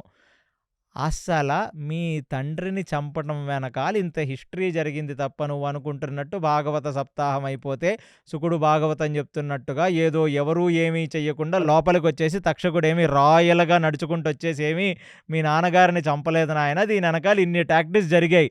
లంచం ఇచ్చాడు ఒకడికి, దాని తర్వాత లోపలికి బ్రాహ్మణుల్లాగా వేషధారణలోకి వెళ్ళి ఆ సాధు పొంగవుల్లో ఒకలాగా కలిసిపోమన్నాడు. కొన్ని పండ్లని ప్రసాదమని అబద్ధం చెప్పాడు. అందులోకి ఒక చిన్న క్రిమిగా దూరాడు. అది మొత్తం అయిపోయిన తర్వాత రాజుకి ఈ 7 రోజుల నుంచి అతనేమీ తినలేదు, తాగలేదు. 7వ రోజు అయిపోయింది. ఇక మరణం రాదనుకొని తన రిత్విక్కులు అతనికి ఆ పండు కట్ చేస్తే లోపల నుంచి వచ్చి చంపాడు. అంతగనం మీకు వాళ్లకున్న శత్రుత్వం ఏమిటి? ఇది ఉతంకుడు జన్మేజయుడిని అడుగుతుంది. అందులోనూ పోనీ తక్షకుడు ఒకటే వచ్చి చంపాడా అంటే కాదు. పాములు కూడా తక్షకుడికి హెల్ప్ చేశాయి. అంత వెంజెన్స్ ఏంటి అసలు తక్షకుడికి? కాండవ వనదహనం అనేది మనం చివరాఖరిగా చెప్పుకోబోయే ఘట్టం మహాభారతంలో ఆది పర్వంలో. అందులో అగ్నిదేవుడికి అగ్నిమాంద్యం జరిగితే కృష్ణుడు, సాక్షాత్తు శ్రీమన్నారాయణుడు, అర్జునుడు కలిసి దేవతలతో యుద్ధం చేసివి ఆ అగ్ని కాండవ వనాన్ని తినేటట్టుగా వాళ్ళు చేశారు లోక కళ్యాణానికి. అందులో స్వార్థమే లేదు. తన కొడుకు ప్రయత్నించాడు అశ్వసేనుడు, వీడు ప్రయత్నించాడు. ప్రయత్నంలో ఎన్ని రకాల ప్రాబ్లమ్స్ చేశాడు, ఎన్ని రకాల కూటనీతులు, ఎన్ని రకాల మైండ్ గేమ్స్ ఆడాడు. కాబట్టి దానికి ఏం చెప్పాడు? బ్రాహ్మణ శాపం కారణమట. అంటే ఏ బ్రాహ్మణుడి వాక్కు నిజం చేద్దామని వచ్చాడు కదా, అంత బ్రాహ్మలంటే వీడికి ఏదో పెద్ద వైదిక పరిజ్ఞానము, వీడేదో పెద్ద సత్వగుణంలో బ్రాహ్మణ వాక్ అంటే వీడికి ఏదో గొప్ప వాల్యూ ఉన్నట్టు దానిని వాడటమే కాకుండా అందరికీ అదే చెప్పుకున్నాడు. నేనేం చేయగలను చెప్పు, చిన్నపిల్లవాడు, వాడు శాపం పెట్టాడు, ఆ శాపాన్ని నెరవేర్చడానికి నేను వచ్చానని. కాబట్టి జన్మేజయ ఇప్పుడు అర్థమైందా పాములు ఎంత క్రూరమైనవో? నాలాంటి ఒక తపస్వి బాధపడ్డాడు. అంత పెద్ద రాజర్షి ఆయన భూమి మీద నుంచి వెళ్ళిపోవడానికి కారణమయ్యాడు. కాబట్టి పాములనేవి ఉంటే మనిషికి ఏ రకంగా కూడా మంచి చెయ్యవు. ఇలాంటి దుర్బుద్ధులే ఉంటాయి ఈ పాములకి. అందులోనూ తక్షకుడిని మాత్రం వదిలే ప్రసక్తే లేదు. ఆ తక్షకుడు వేపున్న పాముల్ని వదిలే ప్రసక్తి లేదు. అందులోనూ నీకు చరిత్రే తెలుసు. గరుత్మంతుడిని ఎన్ని రకాలుగా బాధపెట్టాయవి. ఇవాళ పైలోకాల నుంచి కింద లోకంలో, భూలోకంలో ఉన్న వాళ్ళని కూడా బాధపెడుతున్నాయి. కాబట్టి ఈ పాములన్నిటికీ నువ్వు లెసన్ చెప్పవలసినదే. అంటే ఈ కథ మొత్తం విని అమ్మా! అంటే తక్షకుడు తలుచుకుంటే కాటెయ్యకుండా ఉండగలడు. కాటెయ్యకపోయి ఉంటే పరీక్షితుడనే ఒక గొప్ప వ్యక్తి భూమి మీద ఉండి ఉంటే ఇంకా ఎన్నో రకాలుగా భూమి మీద ధర్మం నిలబడి ఉండేది. కాబట్టి ఏ బ్రాహ్మణుడి వాక్కు గురించైతే నువ్వొచ్చానని బ్రాహ్మణుడి వాక్కుని నీ స్వప్రయోజనం కోసం వాడుకున్నావో, అంటే మైండ్ గేమ్ అనమాట. వాడు చెప్పాడు నేను చేశాను. కానీ నీకు చెయ్యాలనుంది కాబట్టి నువ్వు వాడుకున్నావు. అలాంటి బ్రాహ్మణోత్తములందరూ మంత్రాలు చెప్పి స్వాహాకారంతో పాము మీద అభిమంత్రం చేసి, పాము మీద మంత్ర యొక్క ప్రభావం చేసి పిలిస్తే వచ్చి పాములు పడిపోవాల్సిందే. అంటే ఏ పాములైతే బ్రాహ్మణ వేషాల్లో వెళ్ళి జనాలను మోసం చేసి పరీక్షితుడిని చంపేలాగా చేశాయో, ఏ పాములైతే, ఏ తక్షకుడైతే బ్రాహ్మణుడు వాక్కు వాడి మరీ చేశాడో, అలాంటి బ్రాహ్మణులను వాడి బ్రాహ్మణులే వీళ్ళ మరణానికి కారణమయ్యేటట్టుగా నువ్వు సర్పయాగం చెయ్యవలసినది అని ఉతంకుడు జన్మేజయుడికి చెప్తే జన్మేజయుడు బ్రెయిన్ అదిరిపోయింది. ఏమన్నా చెప్పావా? కరెక్ట్. బ్రాహ్మణుడి శాపం, బ్రాహ్మణ వేషధారణ అన్నీ వాడుకున్నారు కదరా. ఇప్పుడు ఆ బ్రాహ్మలే కూర్చొని అక్కడ మంత్రాలు చెప్తూ ఒక్కొక్క పాము పేరు చెప్పి స్వాహాకారంతో అభిమంత్రిస్తే పాము గిరగిరా తిరిగి వచ్చి సర్పయాగంలో పడిపోవాల్సిందే. అలాంటి సర్పయాగం గురించి చెప్తూ అక్కడ మొదలయ్యి ఇన్ని డైరెక్షన్లలో తిరిగి భృగుగోత్రం దగ్గర కద్రు, వినత, పాములు, గరుత్మంతుడి దగ్గర మొదలై ఆస్తిక ఋషి కథ చెప్పి ఇప్పుడు ఫైనల్లీ ఎక్కడ మొదలుపెట్టాము మనం కథ, అక్కడ జన్మేజయుడు సర్పయాగానికి తీసుకొచ్చాడు. సూత గోస్వామి ప్లస్ వ్యాసుడు కూడా ఈ స్క్రీన్ ప్లేని ఇలాగే రాశాడు మహాభారతంలో. అక్కడ కూర్చొని ఎప్పుడైతే స్వాహాకారంతో ఒక్కొక్క బ్రాహ్మణుడు ఒక సర్పం పేరు చెప్తే ఆ సర్పం వచ్చి పడిపోతుంది. అసలు అదేమి సర్పయాగం! ఇప్పుడు సౌనకాది ఋషులకు చెప్తున్నాడు సూత గోస్వామి. అదేమి సర్పయాగం! నభూతో నభవిష్యత్. నేను అసలు అలాంటి యాగాన్నే చూడలేదు. అది మామూలు యాగం కాదు. ఇప్పుడు వరకు కృష్ణుడు చేసిన యాగం, ఇప్పుడు వరకు అశ్వమేధ యాగాలు, ధర్మరాజు చేసిన యాగం, మాందాత, దిలీపుడు, రామచంద్రుడు చేసిన యాగం చూశాను కానీ అమ్మో! ఎన్ని హోమగుండాలు! కొన్ని కిలోమీటర్ల మేరకు హోమగుండాలు, కొన్ని కోట్ల లీటర్ల నెయ్యి, ఆవు నెయ్యి. ఎంతమంది బ్రాహ్మణోత్తములంటే భూమి మీద అన్ని శాఖలకు యజుశ్శాఖ, శుక్లవేదం, యజుశ్శాఖ, కృష్ణవేదం, సామశాఖ, అథర్వశాఖ, రిక్షాఖ అన్ని సూత్రములకు చెందిన బ్రాహ్మణోత్తములందరూ వచ్చి రకరకాల స్వరాలు వాడి ఆ మంత్రోచ్చారణతో సర్పము పేరు చెప్తే 2 తలల సర్పాలు, 4 తలల సర్పాలు, 10 తలల సర్పాలు, కాలకూట విషమున్న సర్పాలు, విషం లేని సర్పాలు, అసలు భూమి మీద ఉన్న అన్ని సర్పాలు గాల్లో తిరుగుతూ వచ్చి పడిపోతున్నప్పుడు వాళ్ళ కపాళాలు పగిలిపోయి బుస్సు బుస్సు అని ఈ బుసలు కొట్టుకుంటూ అరుసుకుంటూ వస్తుంటే అక్కడ ఒక్కొక్కడి ఒళ్ళు జల్జరించిపోయి, అలాంటిది నేను ఎప్పుడూ చూడలేదు నాయన ఇలాంటి సర్పయాగం. ఇది విన్న సౌనక ఋషులకు ఇంకా యాంగ్జైటీ పెరిగింది. అంటే చాలా సర్పాలు చనిపోయాయి. విశేషమైన సర్పాలు. ఏ సర్పాలు చనిపోయాయి?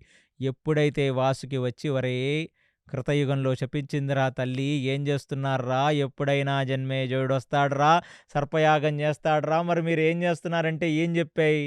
ఖండకావరంతో ఒళ్ళు కొవ్వెక్కి మనల్ని ఎవరు చంపుతారు అన్న, మనల్ని చూస్తేనే జనాలు భయపడి పారిపోతారు. మన విషయానికి జనం అనేది, ఈ మనిషి జన్మ నిలవగలదా మన విషయం?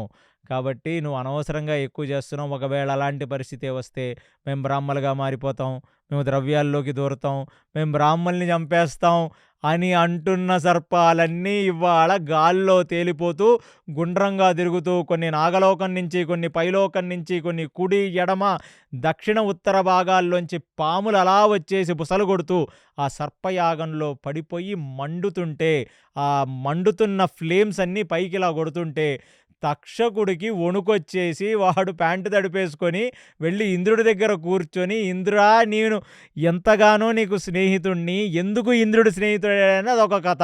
ఎందుకంటే వాళ్ళ అన్నగారైన వాసుకిని వాళ్లే కదా ఈ ప్రయోజనం కోసం వాడి సముద్రమథనం నుంచి లోపల నుంచి వచ్చింది కదా ఈ అమృత కలశం. దానికి కొంచెం కృతజ్ఞత ఇంద్రుడికి అంతే. సర్పజాత అంటే అంతకుమించి ఏమీ లేదు. అంటే అప్పుడు ఇంద్రుడు చెప్పాడు, ఏమిట్రా నాయనా కింద సర్పాలన్నీ పడిపోతున్నాయి, ఈ సర్పయాగం మొత్తం ఇంత దైదీప్యమానంగా వెలిగిపోతుంది, కానీ ఒకటిరా నాయనా, నాకు బ్రహ్మదేవుడు ఒక మాట చెప్పాడు, కొన్ని సర్పాలు మిగిలిపోతాయని. అందులోనూ ఒక విశేషమైన వ్యక్తి ఒకడున్నాడు భూమి మీద, ఆస్తికుడని, వాడు వస్తాడురా నాయన, నువ్వేమీ బాధపడద్దు, నువ్వు కూర్చోమంటే అసలు ఇంద్రుడి పక్కనే కూర్చొని వాడు పాముగా మారిపోయి వాడు తోకని ఇంద్రుడి సింహాసనానికి చుట్టుకొని ఇంద్రుడి సింహాసనం దగ్గర ఉన్నాడు. ఉంటే ఇక ఫైనల్లీ ఒక మహోత్కృష్టమైన బ్రాహ్మణుడు తక్షకుడి యొక్క పేరు చెప్పి ఆ సామవేద మంత్రగానంతో స్వాహాకారం చెప్పగానే అసలు తక్షకుడు ఆ ఇంద్రుడు యొక్క సింహాసనాన్ని చుట్టుకుంటే సింహాసనంతో సహా వచ్చేస్తున్నాడు ఇందులో పడిపోవటానికి. ఇక అసలు అర్థం కాక ఆ ఫ్రిక్షన్తో ఆ తోకను వదిలేస్తే ఆ సింహాసనం గాలిలో ఉండిపోయింది. తక్షుడిగా పడిపోవటానికి వస్తున్నాడు. ఇంద్రుడు తీక్షణంగా చూస్తున్నాడు ఏమవుతుందో అని. అక్కడికి వచ్చాడండి ఆస్తికుడు. ఆస్తికుడు వచ్చి ఆయన సమస్త 4 వేదములు 4 స్వరాలతో దేదీప్యమానంగా వెలిగిపోతూ అక్కడ గానం చేసుకుంటూ వచ్చి జన్మేజయుడి దగ్గర నిలబడి జన్మేజయుడిని అడుగుతున్నాడు, ఆహా ఎలాంటి కులతిలకాలురా మీవి, ఆ మహోత్కృష్టమైన భూభారహరణానికొచ్చిన శ్రీకృష్ణ పరమాత్మకే సేవ చేసిన తాత ముత్తాతల వంశం రా మీది, అలాంటి కులతిలకాలు పుట్టిన నువ్వు ఇలాంటి ఒక యాగం చేస్తున్నావే, అయ్యయ్యయ్యో ఇలాంటి ఒక యాగాన్ని ఎప్పుడూ ఎవరూ చూడలేదు, ఖచ్చితంగా నువ్వు చాలా మహోత్కృష్టమైన మనిషివి, నేను ఖచ్చితంగా ఏదైనా నీకు చెయ్యాలనుకుంటున్నానంటే అక్కడికి జన్మేజయుడు ఆ వైశంపాయనుడు పక్కనకి ఆస్తికుడిని తీసుకొని వస్తే ఆ వైశంపాయనుడికి అర్థమైపోయింది ఈ ఆస్తికుడు ఎందుకు వచ్చాడో. అక్కడ ఒక రాజు ఎప్పుడైనా ఒక బ్రాహ్మణోత్తముడిని, బ్రహ్మజ్ఞానం తెలిసిన వాడిని, తపస్విని గౌరవించాలి. అలా అతనికి పాదాభివందనం చేసి నేను మీకు ఏమివ్వగలనని చెప్పి ఆస్తికుడిని అడిగితే అప్పుడు ఆస్తికుడు జన్మేజయుడు యొక్క భుజం మీద చెయ్యి వేసి, నాయన మరణం అనేది ఏ రూపానో ఒక రూపాన వస్తుంది, ఖచ్చితంగా ఆ తక్షకుడు తప్పు పనే చేశాడు, నేను ఒప్పుకుంటాను, కానీ నువ్వు క్షమించి వదిలేస్తే కదా ఈ వైర్యం అయిపోయేది.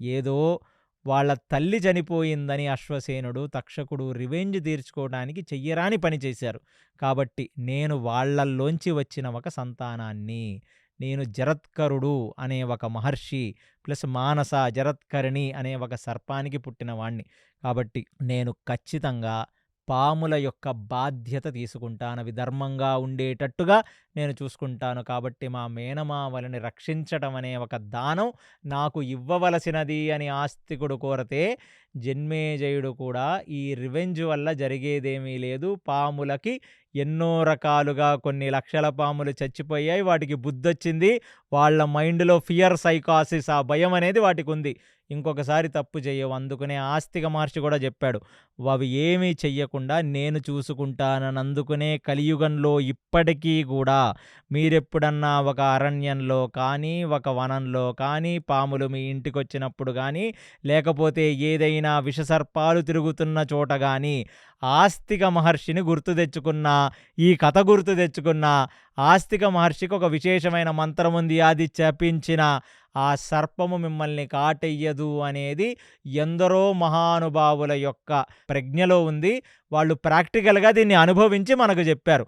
అందుకనే ఆ రోజు నుంచి ఆస్తిక మహర్షిని తలుచుకుంటే పాముల చేత మనిషి బాధింపబడడు అనే సంగతి తెలుసుకొని అప్పుడు జన్మేజయుడికి చెప్తున్నాడు, నాయన భూతదయ అంటే ఒక పశువు తెలియక తప్పు చేస్తుంది కానీ క్షమాగుణం ఉండాలి, అందులోనూ నీలాగా ఒక రాజర్షి కడుపున పుట్టిన వాడికి మాత్రం ఖచ్చితంగా క్షమాగుణం ఉండాలి, కాబట్టి నువ్వు మొదట మన్నిస్తే మళ్ళీ సర్పములెప్పుడు మీ జోలికి రావు అని చెప్పి ఆ రోజు జన్మేజయుడి చేత సర్పయాగాన్ని ఆపు చేయించాడు ఈ ఆస్తిక మహర్షి.